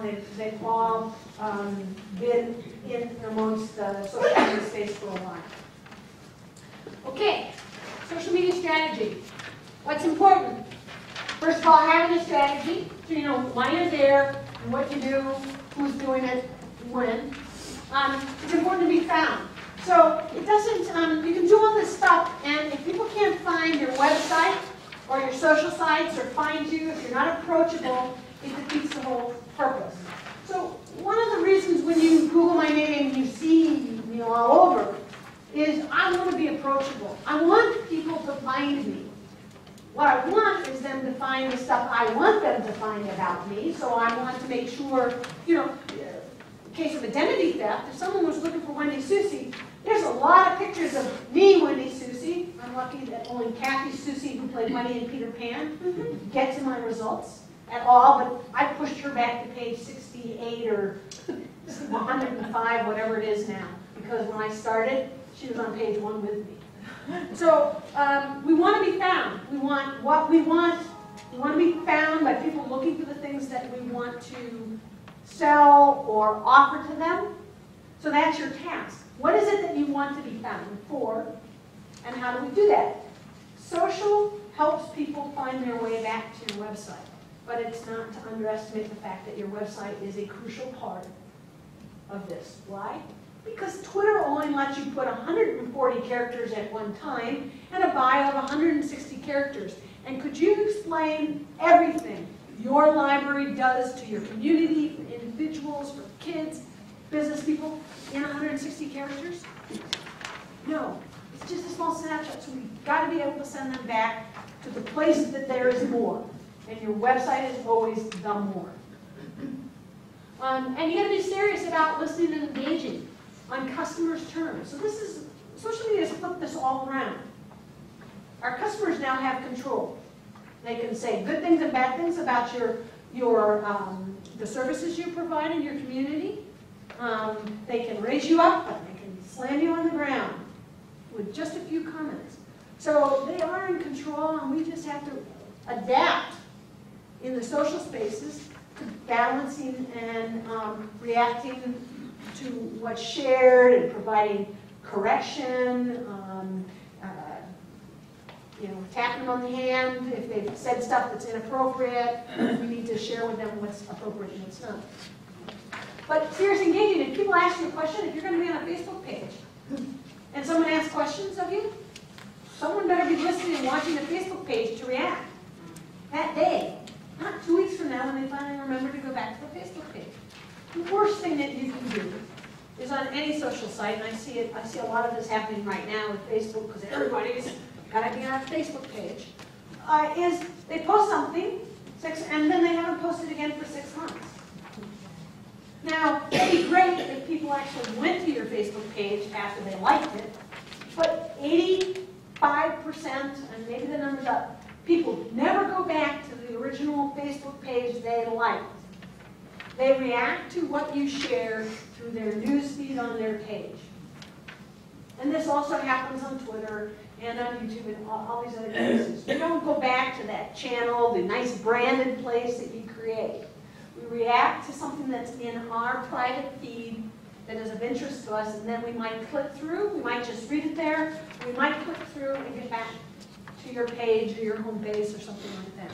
So we've got to recognize if we're not doing it often enough, we don't get the visibility we're looking for. So part of the strategy and everything we need has to take into account what we do, how often we do it, the frequency, both for what we can deal with our own time and resources, but the tool that we pick. We pick a tool, and if we can't, we'd be on Twitter and post three times a day, we get lost in the stream. If we can't be on LinkedIn and post twice a week, we might get lost in the stream. So that each of these different sites has somewhat of a frequency that helps you gain some visibility, the way and things you need to do, and that has to be part of your strategy.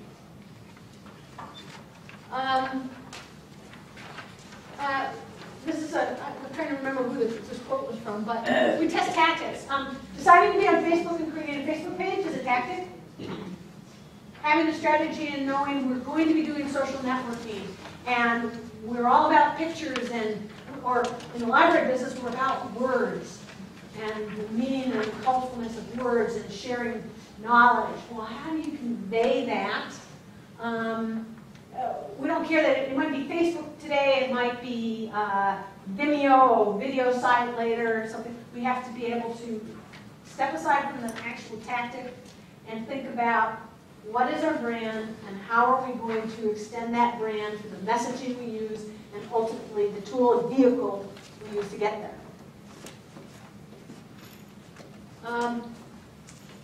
Good note, so you're not alone, that 50% of the campaigns that get launched will fail because they're poorly performed. I have a good example of a library campaign that they created a Facebook page for, which I would not recommend because when the campaign's done, it's a dead page now. Right? So there's reasons that should be part of the strategy. Again, we don't create pages for campaigns, we create we do that in a different way.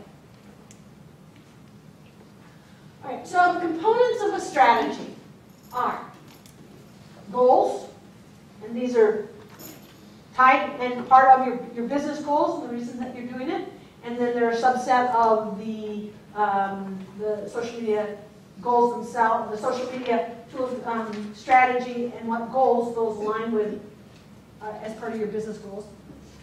The mission, why you're doing it in the first place, what audience that you're speaking to, and it's a typical mission done the same way as you might for a marketing plan or just a business mission. The benefits, what is going to occur should you achieve these goals? Will your customers be more educated? Will you have more families participating in the library?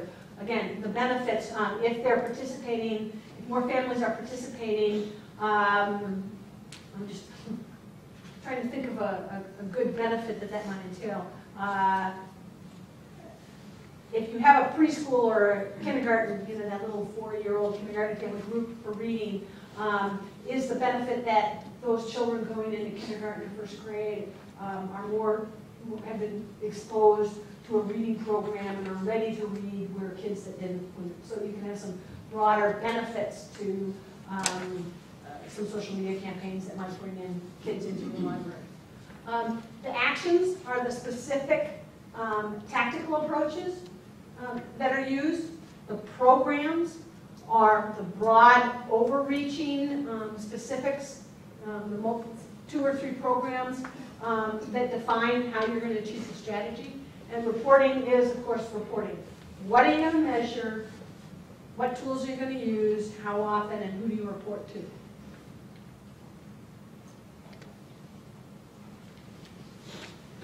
As I said, the social media strategy it ties business goals and objectives at a high level. Social media programs, they happen to be the visible and defined activities of the strategy. It's really detailing out how you execute. The action plan, concrete. Actions, who's doing it? This is the money I'm spending. I'm using one limited term or one full-time employee, 2 hours a week. It's very specific. And in fact, the action plan is specific enough to say, I'm using a part-time employee or a volunteer 1 hour a week on Facebook doing these posts or posting pictures. It's as specific as that, really detailing out the action.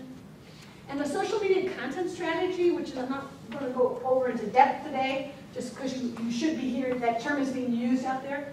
Content strategy is deciding what are the core topics you're going to be talking about. A lot of people, I say, if you have a marketing calendar that says this month is, September, we're going back to school, so we're talking about school books and getting ready to read and all of that, so that's the broader topic. Your content strategy really says on Facebook, we're going to be sharing links for moms, what did you stories, articles, whatever, that tie into that monthly topic. And on that same sheet, you may actually have all your marketing efforts, any PR that you're releasing that week. It ties everything together. The social media content strategy really is referring to what you're actually doing on the social media sites, what you're posting, what you're saying, whether it's video, and the frequency you're talking about it. But it definitely ties into any marketing calendar or editorial calendar that you would build for your year. All right, now I see at the end of the assessment, you gather all those facts, you know where people are and everything, and you look at those facts and you say, what are the strengths? You may say, I'm competing with, I don't know if this is correct, but I'm competing with, who would you guys think you compete with? Pardon? Each other?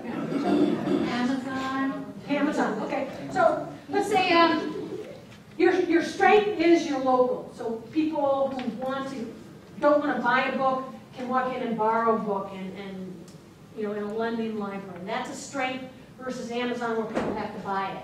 A weakness is they can get anything they want at any time pretty much from Amazon at the click of a button, ease of use and things like that. So a weakness would be the the technology that Amazon uses is the #1 retailer in the world in terms of technology and use of social components. So they, but you can benefit also from some of that by saying the opportunity is people people have to spend money, so how can you get more copies, make it easier to get lending books from libraries. So the threat is you don't have enough books, you have too high a demand, you can't deliver it, people are waiting too long, and how do you serve it? It takes 12 steps. It's too many clicks versus Amazon has 1 click. I pick the book, 1 click, and it's already on its way to me, pretty much. Even just today, I noticed someone in my stream was asking if anyone had a copy of the second book of Hunger Games, because there were 523 holds at their public library for the book.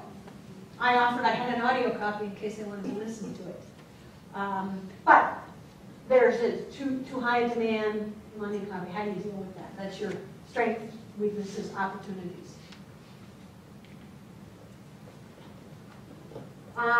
Goals. The goals that you're looking at, specifically on the social part, when you get your business goals up there, is you're saying, what are the short-term, mid-term, long-term? Long-term meaning next 24 months, or maybe you just go your fiscal year, although I would recommend that you kind of look further out than that. So you may say, hey, in the next 90 days, I don't have a Facebook page, I don't have social sites. Next 90 days, I got to do my listening. That's my strategy first. It may be I'm going to build the sites. I'm going to assign a person to get some training so that they're ready to do it. I'm working on content strategy. You're going to want to say what happens in the next 30 days based on resources, or what happens in the next 6 months, what happens in the next 1 year to 24 months. And specifically, what are you going to do to achieve those goals? Now, your goal may be, it's the end of the school year, so maybe you have a kids reading program. Your goal may be to show, validate because of the funding you got, that you need to have 50 kids in that reading program. So very specifically, you get really detailed and say, what am I going to do? I have 10 kids. I need 40 more kids. What is my outreach to get 40 more kids signed up for my summer reading program? Because if I can deliver that, my benefactor who donated the money to put the program on, if that's the case, sees benefits, sees 50 kids get educated and participate, they'll give more money next year if you can show success. Even better if we say we had to turn kids away because we had no space. How will the ecosystem benefit from that, from the strategy? What are the actual improvements? So, any of your management, higher level management, your board, they want to see a return on investment. Correct? Happens no matter what. They're going to give you so much money to implement programs. Those programs need to see people in seats. They need to see the number of books that go in and out of the library. I'm not sure totally what all the factors are that you as a library, in regards to the location, are actually judged against, but you have to make some of them move up. And you've got to set some realistic goals for yourself and figure out how is social media going to do that. Does anyone have a goal or something that you're measured against? Is it something as much as how many books come in and out of the library? Circulation. Circulation, all right. So circulation is anything, any item? Yes. Well, we break it down, but Okay, so there's different total formats, so whether it's ebooks or physical books or audio or DVDs, children's, young adult, etc. Okay, so certainly some goals might be, obviously, your library goal might be to increase circulation, very specifically, increase circulation by 20%.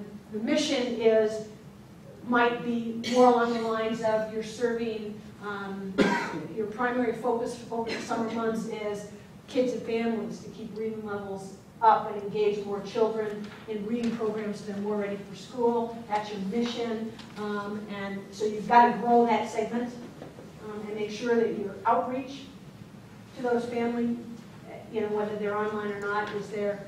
And the benefits is, what are the actual improvements is, you know hopefully what you did last year with your summer reading program, that you're looking for a 10 or 20% or 30%, name it.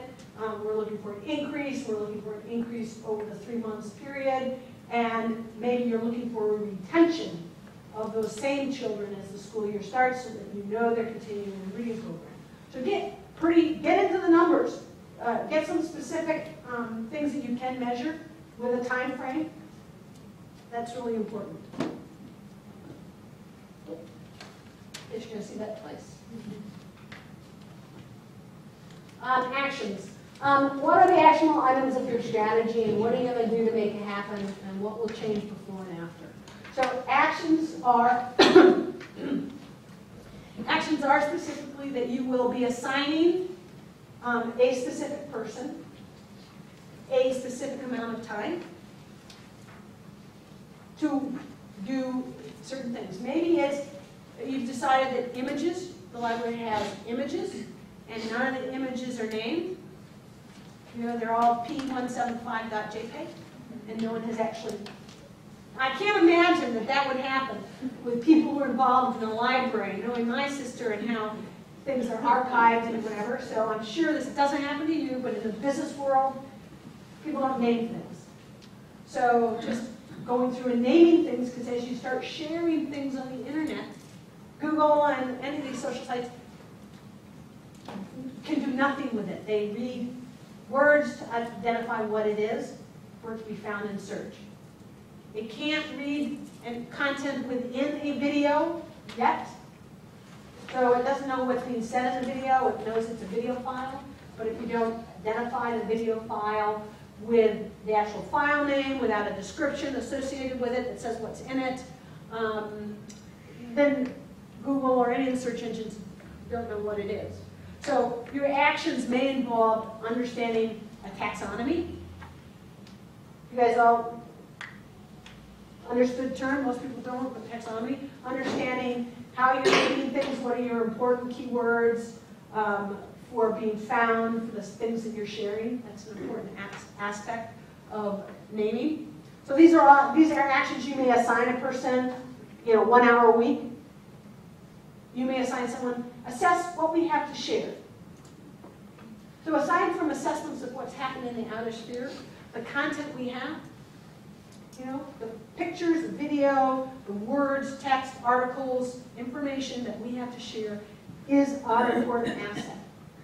It's what we're going to be doing. That's what we share. We share words in a blog, but if we've written articles already and we have 300 articles all about reading and literacy and best things for kids and all that, we should reshare that. It may have gone on a local newspaper and you shared it to a newspaper. There's no reason you can't repost it to your blog. Or post it as a PDF document and share it from a site like SlideShare or Scribe, which are all sites that share PDF documents. So there's a lot of, someone has to do an audit of what you have to share. Now, I share my PDFs on my slide presentations. That's the primary thing I share because I give so many of them. And I share them on SlideShare, and they're free for people to download. That's my content of value. It gets me speaking presentations, but it helps people educate themselves as well about it. I also share video interviews, so I interview a lot of people, do video and post that, so I share content in a blog and with video. So think about what you have as an asset within your own individual library. I mean, we know we have books there, but and books can be shared, pieces, quotes, but literally you want people to come in and you want to lend those out in various ways. So think about how you can educate people about benefits of reading, the benefits of a library, what things you have in a library. I have to say that library is one of my favorite places to go do work as a mobile worker, except when I need to use the phone.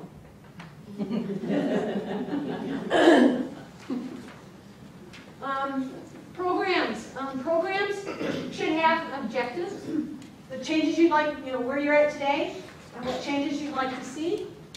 And it should name the resources and the responsibilities of those resources, the targets you're looking for, and the rewards that the organization or individuals will gain if you achieve those goals. And again, I have an attachment. Some of this is a little, I have the attachment that we're going to send by PDF, the worksheet, actually has sort of an example of the strategy, how it's laid out, to give it a little more concrete nature. Reporting. How I measure success on what I'm doing and how you measure success or you measure success are going to be a little different. Right? So, you should not think that just because someone else is measuring Facebook likes, that you have to do that. Maybe your important thing is reach. You're trying to say, do I have a broader reach because I shared pictures than when I didn't share pictures? That may be the important thing for you, depending on what your business goals are. So make sure that the measuring success is identifiable for what success looks like to you, not to someone else outside of the organization. All right, I talked about cross-functional team for the same reasons you have, the same people that help you build policy, whatever. You know, you're pulling them together for a strategy. You got to know that every customer-facing individual within an organization has some reason to care about the use of social media. Now, I often tell people that customer service is often, and that customer-facing person is often the most important place for social media to start. Not the marketing group or human resources just because you're hiring it. Why? Because people are complaining about products and services more than anything else. And when they complain about it, they're sending it out to the internet. They're doing a Google review or a Yelp review, or they're just complaining about things on Twitter or Facebook. So because they're doing that, whoever is your most customer-facing person might be the one that should be the person who takes the first lead on activity with social. So maybe that's the person at the desk checking people out. Maybe they're not at the desk. Maybe it's the executive director of the library. Maybe it's someone just dedicated to that. Think about who is the what department your social effort should start with. Again, many of you are a department of a company of one, department of many, so you have to take this all into account. But if you can get 2 people as a team, it's better. And I mentioned this to someone else's. I'm self-employed. I have my own consulting practice. What do I do when I have a question or concern? I have 2 people. Catherine is one of those. And I have another individual that when I'm emotional or passionate about something and I'm about to post something on a social media site in reaction to that, I have 2 people I call or send or ask, how do you think this will come across? Now, keep in mind, I'm business social everywhere. So this is something you all individually and as a brand need to take into account. On all my social sites, I pretend as if my mother, my father, my grandmother, my worst enemy, my best customer, my competitors can see whatever I put up there. Every place. One, because it was too hard to figure out who I was and was not connected to. I didn't want to be that, got fired because I forgot I was connected to my boss. Me, myself, and I. But because I do that, my behavior, wherever I am, I have that attitude. Should I click send? Should I hit post? And when in doubt about the interpretation, and we lose by text alone, when we're just doing text, when you go to face-to-face down to video, we lose 20% communication stuff. When we drop down to just audio, we lose another 20%. When it is just text, we lose a lot of interpretation. We don't get the sarcasm. We don't get the little chuckle after we say, LOL only does so much. Ha ha ha. All those things can be taken the wrong way. So it's important for each of you to have a good friend, a colleague, another librarian, that you say, can we run these things by you as an outside opinion about what we're trying to do and how it might be interpreted or misinterpreted. Find someone who can be that person to you, or get multiple resources to be that. I can't tell you how important that is. You will feel, one, that you're not alone in making these decisions. You will have someone who's outside the organization, who's a little separate from the emotion and passion of the instant, to give you some objective feedback. Right, Catherine? Exactly. I have. How many times have I done that for you? For me? Yeah. All the time. So, I can't tell you, it's a really important thing to associate. So, ask yourselves, are you interested in social media just because other libraries are doing it? Great. The other libraries that are doing it may have 4 permanent employees doing their marketing and efforts, and you're a department of 1. This is a reason to rethink. It takes time, right? I'm not fooling you. I spend a lot of time, I do this for a living, but it takes time, and it's easy to get distracted. Without having any kind of a strategy or reason why you're being there, you can get lost in Facebook. I happen to use a tool that keeps, it's like having blinders on. When I need to get something done, I go in, I get it, it moves me through a course. But leaving Facebook, sometimes having Facebook open, which I do a lot, I can easily, oh, I got a couple messages, and I find myself caught on and going in a different direction. I literally have a kitchen timer, which it might even go off today, it's in my bag.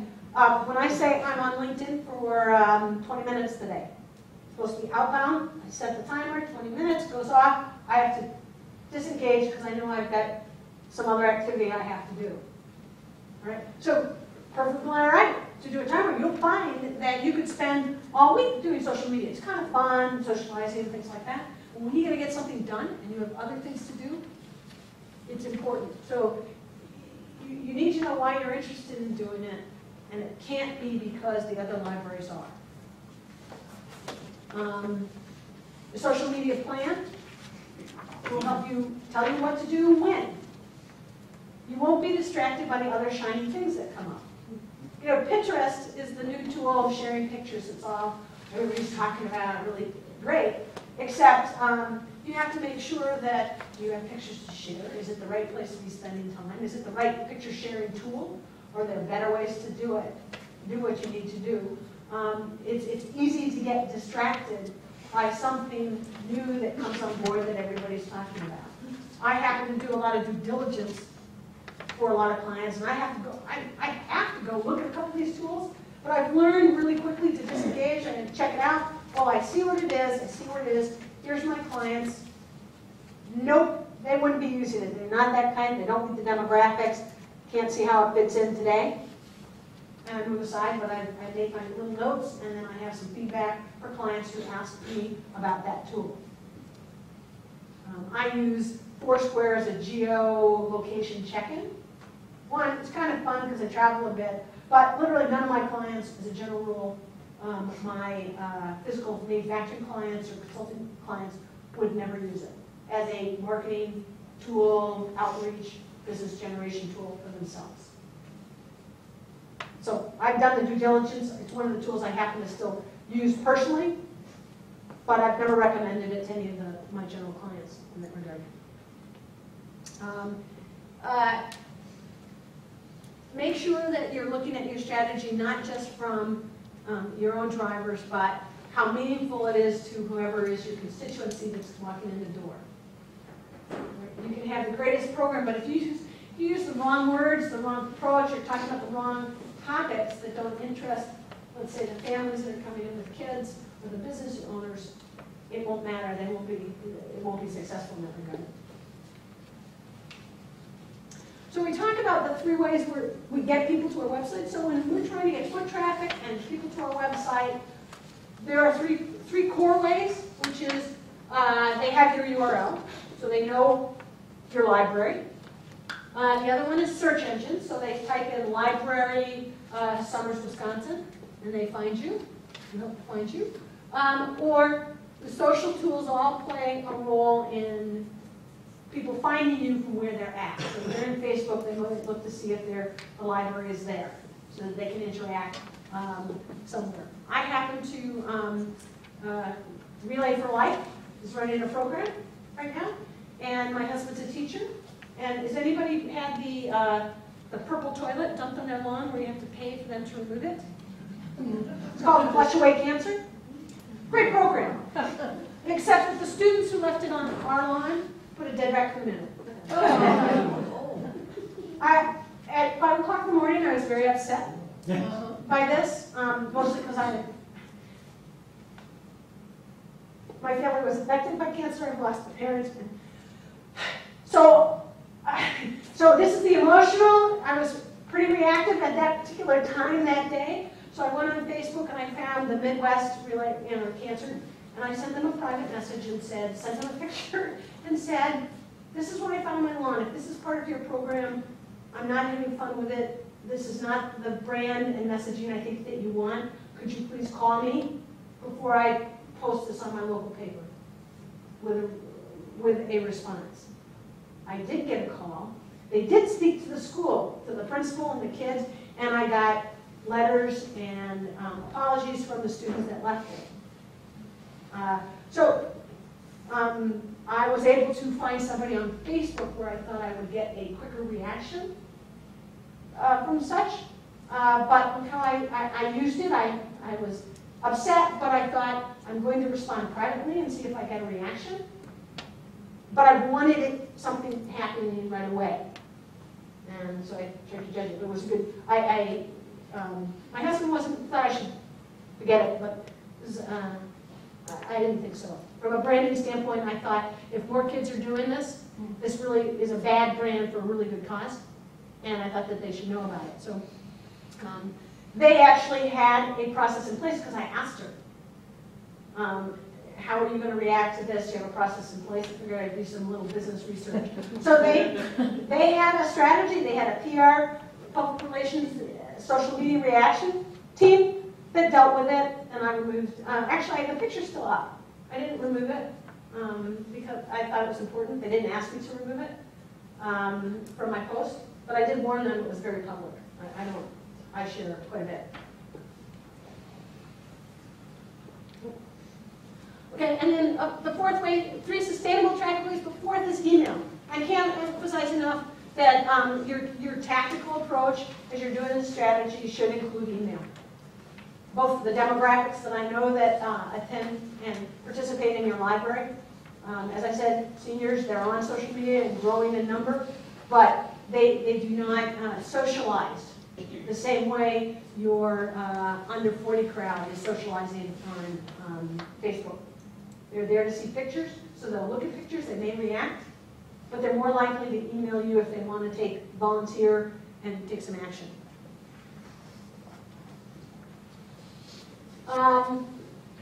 Make sure you're saying, detail out what are the outcomes that are essential to the project, what has got to happen in that strategy, the metrics, how will we know when we get there, either they're objective or subjective measures, they can be qualitative or quantitative.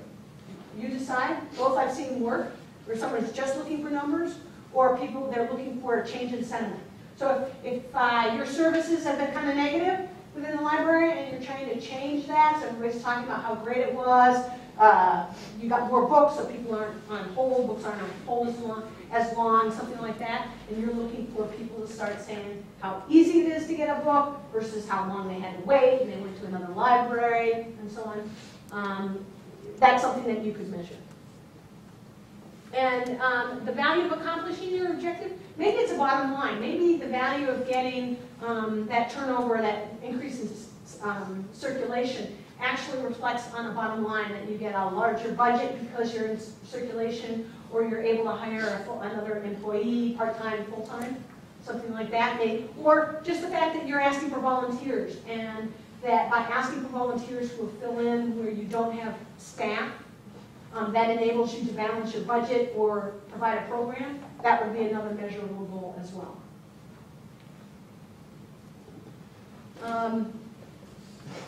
So in terms of, I had a few example goals broadly that you might look at for social media. Brand, you're trying to build awareness either in Wisconsin or in your county. Loyalty, you need to make sure that your local public that might regionally come to your facility knows all the things that you're doing and the diversity of what you're doing. You are trying to build some evangelism. Someone who loves libraries and loves reading and wants to talk about it and brought their kids and experience, you want to make sure to encourage them to share that with people. I don't know, do you guys see the little book, those little independent books? Little libraries. Is that a threat or a positive to what you're doing these days? It enhances what we do. Okay. Complements it. So what if you did a post and said, hey, everybody, there's 3 new little libraries that posted up. Here's a map. Or treasure hunt. Do a scavenger hunt. Help people put them up. And then do a scavenger hunt contest of who can go to each one and check out a book and get a cue. So build on that. Don't see it as a threat. See how you can build on it. How can you talk about that within your social sites and your blog or your social sites. So some things that might be a little bit of a threat or might be perceived that way, turn it around and make it a game, a contest, or something fun.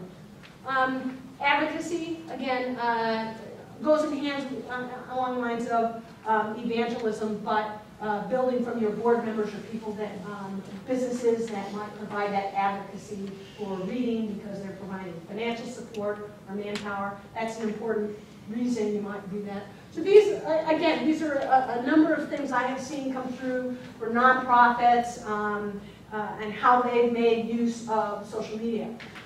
Mobilization from volunteers. I have seen more and more posts from sites that are saying we need volunteers this day.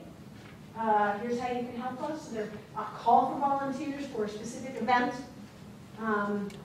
Reading, whether it's grandparents, I don't know what the program is called where they ask seniors to come in and read to the little kids, either at school as an extension or within the library itself, but I've seen call for volunteers from those kind of groups. So think about what ones fit what you're trying to do, maybe, and they can align. And the worksheet that's going to get emailed has even more that we put together. Strategies that react to those goals. So some people just listen and respond. They're not sharing anything, but they watch what people post, and then they may say thank you or provide an answer, sort of like ask us questions, we'll respond. And that's how they do it. And that's perfectly all right. That is their strategy. They will listen and see what comments are coming through, what people are asking, and will respond, provide resources, things like that. The way you would, and in actuality, that is what people expect when they walk in a library. They have some questions, they're looking for some information. A librarian sources it, finds it, and delivers it. And whether that's a link or a PDF or an actual book, you can deliver some of the same experience by sharing information through the Facebook page or a blog or something like that. Not to the same extent, but you can kind of make that experience that they're getting within the facility the same as what they might get on the social sites. And I'm saying Facebook a lot because, granted, I think that the community that you're trying to serve is on Facebook, and I think there's, if you're going to choose one, it's probably, if you're going to choose one, it's probably a good one to choose.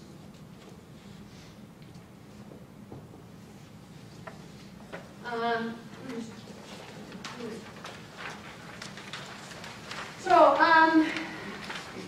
just going to actually go over this real quick. The most important thing is phased approach. All right, so you don't have to do everything all at once. A phased approach is okay. And a 6-month rolling program plan. So you're going to set a plan and say we're going to start here, revisit, readjust. It's been successful, it hasn't. Nothing's cut in stone here. I know it's not a fail because you attempt and you find based on people you have working with you or the reaction that you get that it's not working. You haven't spent a lot of money to actually implement this. This is not like paying for a year's worth of ads and finding out after the second month nothing's happening but still has spent the money on the ad. You can stop and readjust and move forward or backwards with social media because that part of it doesn't cost you money. Your time is worth money, but you've learned something about what's not working. And our goal here is to do the stuff that works and stop doing the stuff that doesn't. And that should apply to whatever you're doing for marketing as well. Benefits. An example of benefits. So benefit and tangible benefits and value. So an online, goal might be to build on. Sorry, I'm missing my Rotary meeting today. And to build an online community which will be created to meet customers and exchange best practices. So the benefit is exchange of best practices and the value. They're creating an online community, and the value and benefit will be the exchange of best practices. That's sort of a business-focused benefit. A forum will be created to allow customers to vote on new feature development and priorities and have more influence in the roadmap. That happens to be one for some software. So think about what you're providing as value and how it might benefit the customer. More input into kids programs, opportunities to volunteer and contribute to the library and its programs. Make sure it has both those components. It's a benefit to the customer, and it has ongoing value. Social media programs. They define how and where you're going to communicate, what places and what tools. So it's not the action plan, but at a high level, it says we are going to be on Facebook. We are going to be posting twice a week, one time in the morning, one time in the afternoon. We are looking to engage mothers or family members. Our goal is to increase childhood reading and participation in our kids' programs at the library. So that's the overriding program. You sort of stated who the demographic is, frequency, what tool you're using. You haven't said what you're saying or how you're doing it or how much time, but in a broad aspect, you've named those kind of things. So who is responsible at the department level? Who's doing it and actually posting it as an admin feature? And who creates the content and says, here's the picture, somebody else posts it? You know, a volunteer can post. There's a lot of people who know how to post on Facebook. But there's only a few people who know the branding and the messaging and what is the right content that they're going to share to post. Right? Do you understand that concept? These days you can outsource and pay people to post on 20 million or 50 million websites, the content you give them. There's very few that can take your brand and what's important to you and decide what picture they should go find and create and what articles are appropriate to post for you. The most important thing you can do is have that content, the images that you want to share, and the articles you want to share, and the keywords, and you can have someone else pay it, do it for you. I would recommend, though, there is great benefit to each one of you who has this responsibility for social media. Do it yourself first. All right? You should, if you've decided that it's Facebook, then you should have a profile on Facebook. You should be listening and participating, and you should quite actually been posted yourself, react and answer questions, get a really good sense of time, distraction, what you're asking people to do, what it looks like, what it feels like, so that when you hand it off to someone to do the posting for you, you know what they're doing, how difficult or easy it is, and it's your reference point, right? You know what you're paying for, and there's value to you in having someone else do that part of it, if you outsource it. Resources and budget, you gotta, it's someone's time. Even if it's social media is free, it's someone's time. You know, it's 2 hours a day, it's 2 hours a week. And once you decide how much your budget can afford of someone's time, then you can prioritize and say, that person, we have a part-time person, 2 hours a week to do this. What is the most important things we can do in 2 hours? Is it engagement? Is it sharing information, or is it reacting to what our people are saying? Is it blogging? Is it blogging, or is it something else? I'm really not familiar. So you decide that based on the budget, which also defines someone's time. You're going to list actions in great detail, and what do you expect to see as rewards for accomplishing? I'm going to skip that one. No one more. Balance of time. Okay, so this is pretty good. 25% of your time should be publishing, which means you have content, you're putting that out there. 25% of your time. 25% of the time listening. You should be listening to blogs on topics that are of interest to you and your constituents. You should be listening and reading, listening is reading as well in a lot of cases. Watching videos that are posted, finding out the greater source of stuff that's being shared and said. And 50% of the time connecting. That means growing your network, encouraging people to be fans of your Facebook page. Because if you only have 30 fans, just enough to get your insights and see what's happening with your page, when you have something to say, only 30 people see it. And they're extended resources.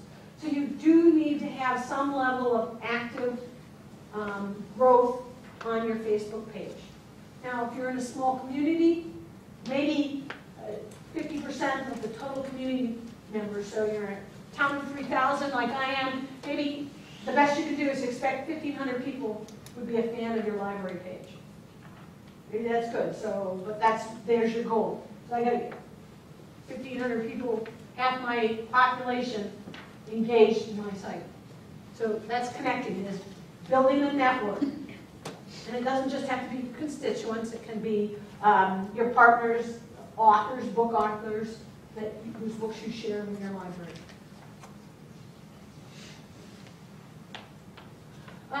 As you're building your strategy, this is an important visual to keep in mind. Certain things take more time than others. The listening on the far right, just listening, is really easy to say. 10 minutes a day, I'm reading through blogs, looking at a couple, looking for topics, great. 10 minutes is done. I read 10, that's great.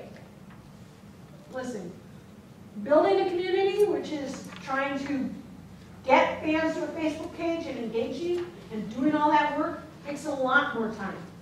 And I'm not saying whether this is minutes or hours on the left, but the activities definitely scale up from just listening to social networking to building your own private community, which is not something I would recommend for anyone here. You don't have the resources, dollars or manpower to maintain your own policy. I definitely would build on someone else's platform, with a Facebook or something like that. Right, so less time, more time. Keep that in mind. And another way to look at it in terms of what's easier adoption for you and your employees versus anything else is blogging and creating content is an easier thing to do than understanding Twitter and being effective on Twitter. At the very least, you could set up a little blog and deal with frequently asked questions. And if you sat down with your staff and came up with 52 questions and kind of answered them yourselves based on the stuff, you'd have one blog post a week for 52 weeks in a year. So, because blogging in the platform is easy, it's like doing email, and most people are comfortable with email and writing a short note and posting it and adding a picture, that's easy. Understanding RSS feeds coming from blogs and syndication, social directory search, which is like understanding how Google Places work, and Yelp and Merchant Circle, and understanding those. It's a little more difficult. Understanding and being effective at Facebook takes more time and is harder for people to understand. So there's a hierarchy there. And case in point, people who have blogs attached to their website have 52% more website traffic just coming there. So if one of your business goals is, we need more people visiting our website, seeing our programs, the best one thing you could do is have a blog. And then the next best thing is to take your email marketing, your email newsletter, and send it out once a month and show that you have a new article, one article every week, and just give a synopsis and say, hey, if you want to read more about what we're putting on our blog, follow these links back to our website. That's a very effective, simple 1-2 punch. Email with a summary at the end of the month, and a blog attached to your website once a week. Most people can handle that frequency. Reporting. Whether you do daily, weekly, or monthly reporting depends on the level of activity that you've decided you're going to do and the activity and traffic you have on your website. I've listed a number of different things. You certainly should benchmark as of today how many people are part of your network on all the sites you are on today. If all you are on is Facebook, then it's the number of fans you have on Facebook. Benchmark. We have 20. You might start a survey as people come in. Hey, have you visited our Facebook page? Have you liked our page? And you know, when they check out a book, just say, do you know we're on Facebook? Have you liked our page? So they may say yes or no. You can get a quick, slight survey, since not statistically accurate, but a good sense that people even know that you're out there if you have a Facebook page, or do you read our blog, or do you get our email. So you can ask them to sign up. The most valuable thing you can collect from anybody that comes to your library is their email. Find all sorts of creative ways to do that.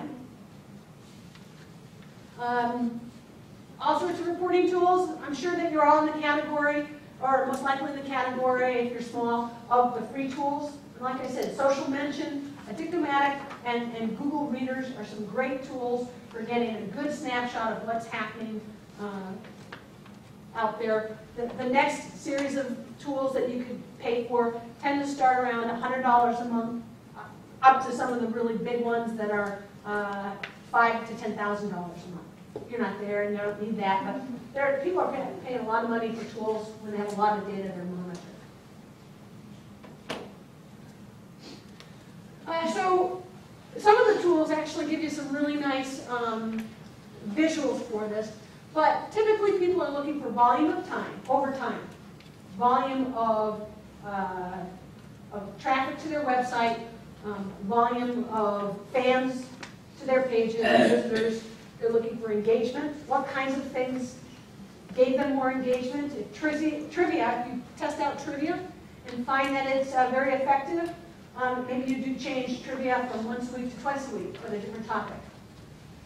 Picture sharing, or asking for pictures. Or as the gentleman in the back said, start that the telephone game with lines from a book. I see this, my son is 27 years old, and he and his friends quote lines from music all the time to see who gets it. I never understood. I'm like, that was a really weird thing to say. And he said, well, since you're stalking me, Mom, this is what we're doing, and you obviously don't know any of this music, which you're not. And I've learned not to comment on those anymore.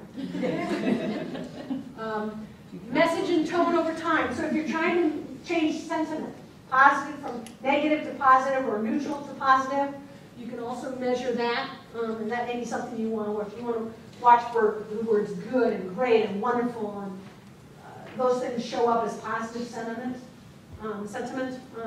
in some of the reports, Social Mention being one of those.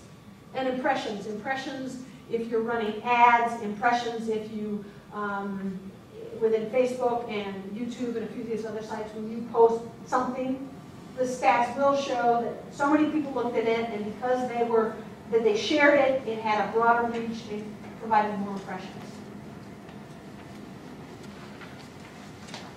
Just more detail on the report. But in this case, what that looks like is, for instance, in the middle, community engagement. They had 558 people part of their community engagement, which was up 979% over their monthly goal.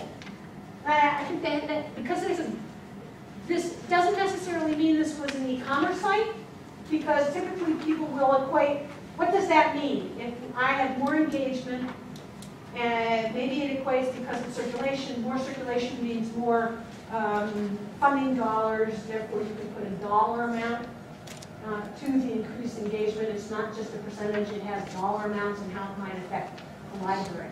Obviously, if you're selling a product, that engagement would actually have a retail value to someone somewhere along the way. Include a specific time frame. So if you're going to measure things, you're looking for a 30-day measurement, or you're looking for movement over a 6-month period of time. Give yourself a time frame. Include a specific percent increase that you're looking for, whether it's 10% or 77 new fans. Be specific and something that's reasonable. And whatever you set for the goal, make sure you can measure it. If you can't figure out a way to measure it, it's an incorrect goal.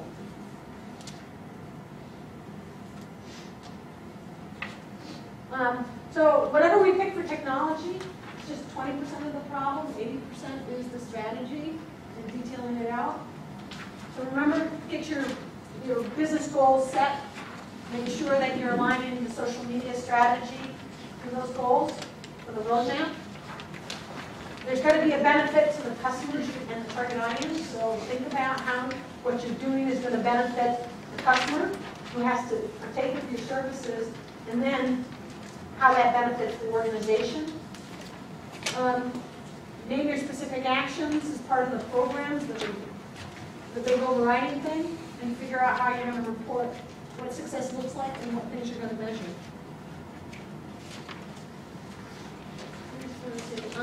So we talked about strategy. We talked about the assessment. Had 4 quadrants: customers, partners, brand, and competition.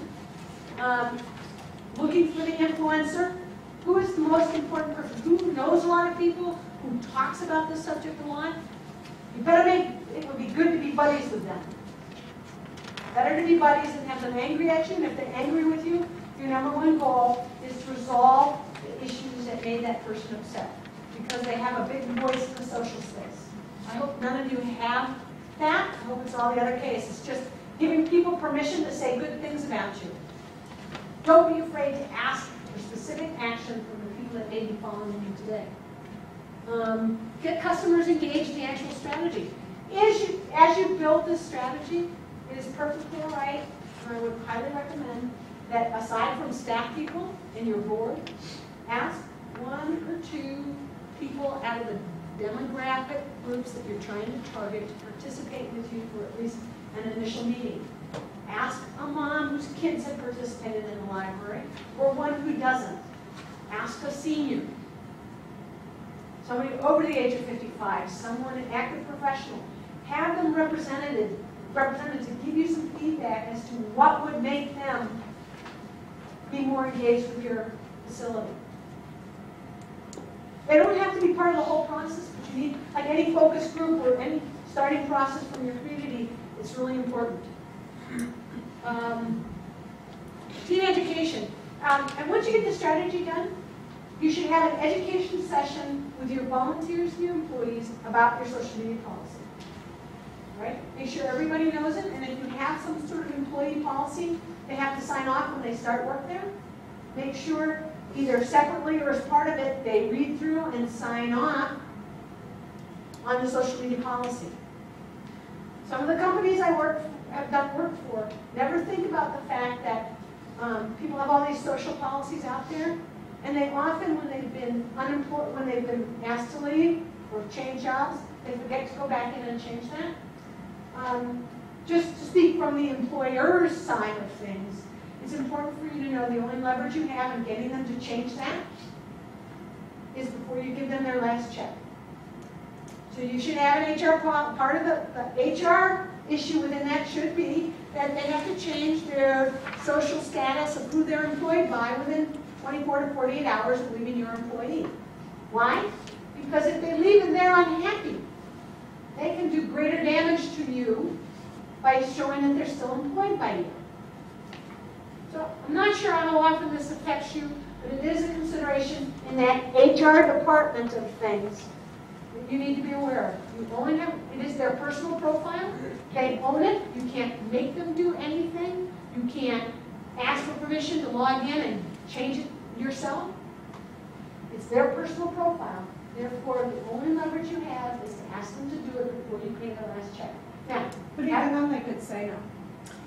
even they could say no, and there are HR and legal implications that I don't know about, so it's something that we need to check with staff. But I can tell you, you need to potentially deal with that and be aware of it and think about it at some point. I have not run into anybody, I've only had one case where someone said, show me how to log into there and make them change that they're still employed by us, because they left on not good terms. I go, I can't. All you can do is ask them at this point to change it. And if they don't want to change it, they're no longer employed by you.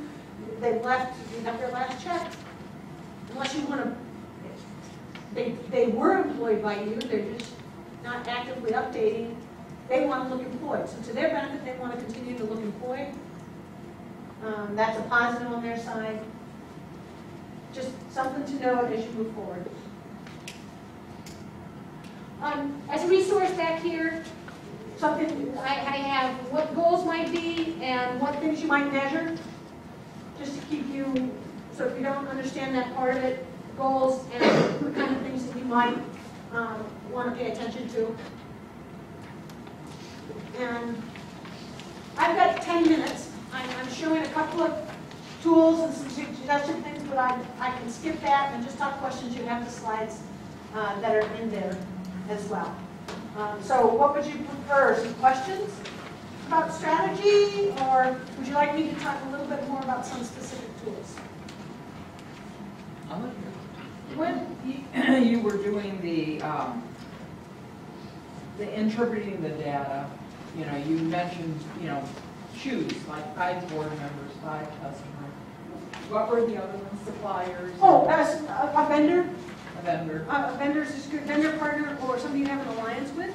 So typically someone outside the organization that you have a business relationship with is typically what I recommend. And so it could potentially be another library that sits on your board and sort of has an outside opinion and perspective on the organization, one that you partner with a lot, or it could be a vendor who supplies you a publishing vendor, somebody who gets you books, someone who provides the software that you run on. Could be a number. If they're not in social media at all, you might pick somebody else, but try and find someone who's doing something in that space. Is a good idea? So just following right up on that, once you identify these people, you just go to Facebook and see if they're in there? Yeah. There's no tool that will do all that? There used to be a tool that if you put an email in, it would go and look across all sorts of social media sites and find them. It was decidedly, because it violated a fair number of privacy rules by doing it, it's not available broadly the way it was used to. So there's no getting around it. There's individual work to say, I'm on Facebook, let me look up these 5 people. Okay. And just put their name in. Do I find them? Who are they? What do they look like? Are they here? But when you're doing that assessment, you really want to look for the people. I mean, we do some group stuff to just say, is somebody put a group together of librarians? Is there a group of librarians? Is there a group of mothers who want to read to their kids? You know, you look for these broad groups based on your topic. But to find influencers, you are trying to find people by name. You're looking for real people. How active are they? Who do they connect with? Now, and as I remember, if you're not on Facebook, you can't just broadly search Facebook if you don't have a profile. So someone who is part of Facebook or part of LinkedIn or YouTube's a little easier to find people without being a member, and so is Twitter without having a personal profile.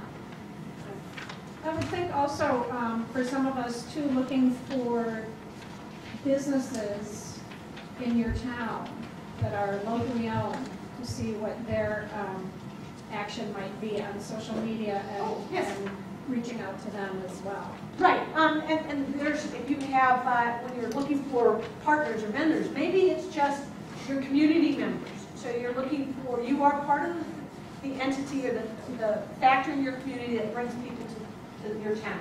So yes, it would be logical to look at your Chamber of Commerce page and check through some of the businesses in town and which ones are already on Facebook and LinkedIn. And then even if they're open and they're showing it on their websites, then there's someone that's probably also willing to talk to you and share their experiences and, you know, like your page just because you're both members of the same community. I didn't understand something you said earlier about less risk and more risk. I think you were talking about blogging and who owns the information. Yes. Were you talking about hosting? Yeah, if you have a website and you own your own domain and you host your website, you can put a blog platform, a WordPress site, as let's say, as part of it. It would be wendysusi.com/blog. All right, so it's part of my site. So all the content I write and share is part of my domain, and any traffic and social visibility I get from Google or any of the search engines is attributed to my website and that domain. If I put that up on Blogger, blogspot.com, the Google property that's blog, that's free, you create it, and I could do it there and link back. But then Google, if my blog takes off, where is it? It's on Google's property, and they're getting all the social love and search engine love, and I just get linked back. So it doesn't hurt me, but it doesn't help me as much as being owner of it. Plus, it's difficult. I mean, I want all that content to derive and be history and growing pages and good information on my website, not out there. Now, having said that, I have a blog on my wendysusie.com. So I have a blog on my website. I also have a Google Blogspot blog that I, maybe every 5th post, I log back and link to my website. Why? Because it's Google's property. And Google's, they're the big cat, right? So I'm not dumb. I said, anything I post there, Google's a big site, bloggers are a big site. If that links back to my website and another post that I did there, that's a good thing. Not going to hurt me, but the majority of stuff I do around my topic for business is on my website, and then I do extraneous interviews and other things way out there, and it points back at my website. Again, I did this as an experiment. I've leveraged it in a variety of ways. I focus all day long on social and how that benefits me, so I can translate that to how it might help you. If you only have one person with limited time to blog, do it on your website, not out on Blogspot or WordPress, those other ones. Would you disagree, Catherine? Not at all. Okay. Exactly right. Thank you. Other questions? Any specific question about a tool that you're dying to ask about some of the tools that are coming out or how you might use them? My comment for you is pictures are big. And people are getting a little spoiled on the quality of pictures, so they're looking for, they pay attention to the better pictures. But please be very aware, and I know you are, copyright and reuse of imagery. It is why in my presentations, I run around with 3 cameras and my phone and everything. I try and take all my own pictures, or I buy them from iStock Photo, so that I have rights. I don't have to worry about attribution and links and things like that. The other big thing is video. Video will be, whichever site it goes on, video will be a very important aspect of whatever you do moving forward, pictures and video. So start thinking about, I run around with a little flip video. They're going out of business after they got bought by Cisco, but there's other products there. Your phones all take really decent video. You only need 30 seconds or less than a minute of a quick interview. An author comes in, you get 30-second snapshot of their presentation or their comment about their book, or them reading an opening paragraph that you can post on your website. It doesn't take much, but it's rich media that Google loves. Now, tagging it and being specific about how you describe it, tagging it and title it is part of the strategy, but just getting it is a hurdle. So think about how would you do it. Maybe the library has a flip video or a little camera that employees can use at different events that you sponsor or participate in. Make sure you start capturing little things like that. And keep it simple. We don't have a lot of time. I use a flip video and I haven't done anything more than that, because all I have to do is trim the front and the back off for the most part. And send it up to YouTube and embed it in a blog post. Keep it simple. You get much more complicated and it becomes a burden. I know you talked about video. Do you like video or YouTube better? Okay, so again, YouTube is the big boy. All right, it's like, why do we talk so much about Google? Google has 85% or more. They have the majority share of the search engine market. YouTube has, it's the 3rd largest search engine behind YouTube and behind Google and Yahoo. All right, YouTube is. So we have to think about YouTube first. We got to post it there, but it's very cluttered. All right, there's a lot of video being uploaded all the time, and it gets very confusing. So depending on who your audience is, there may be a secondary place that you also post it. For instance, YouTube is a place, when I do technical videos or interviews, people talking about product development, I post them on YouTube. but there's another website called Engineered Motion.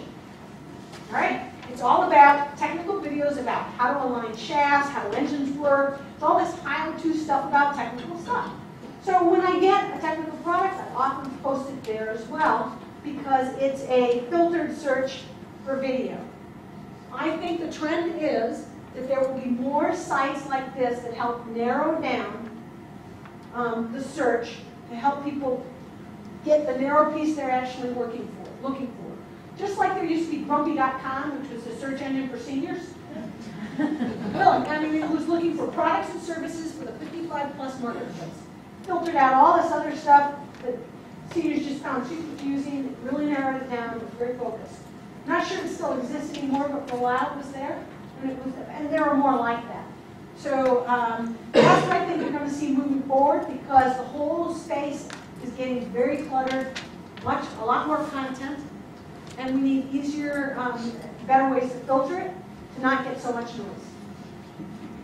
Catherine and I, you've got my information. You're going to get an email with a PDF so you can read all the links of this presentation. You're going to get a little workshop book, and it kind of goes through naming your business goals, naming your strategies, picking the tactics, saying why, what you're going to do. Kind of walks you through this process I just talked about at a higher level that you can work through. You can take that back to your group and your cross-functional team back at your location. If you're a department of one, ask someone to participate with you, just to get another voice, right? And walk through it. If you need help, although I may not, most likely won't be available because I'll be out of state for a bit here, Catherine is available. She does social media for a living like I do. If Catherine's unavailable, we have a list. We keep in touch with people who understand the social space, and we can give you some other names of people who might be able to help walk you through something very specific. Maybe you get through the strategy yourself, but you say, now that I know I want to be on Facebook, I need help getting it all set up. Catherine can, or we can get you someone who can help with the website and give you recommendations regardless. I don't have a small network for no reason at all. It's because I actively connect with people who do what I do across the state and globally. So great, thanks. Appreciate your time today.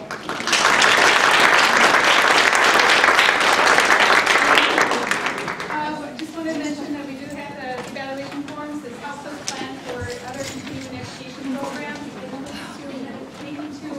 So please fill it out and put it in the box that's on the table on your way out, and thank you for coming.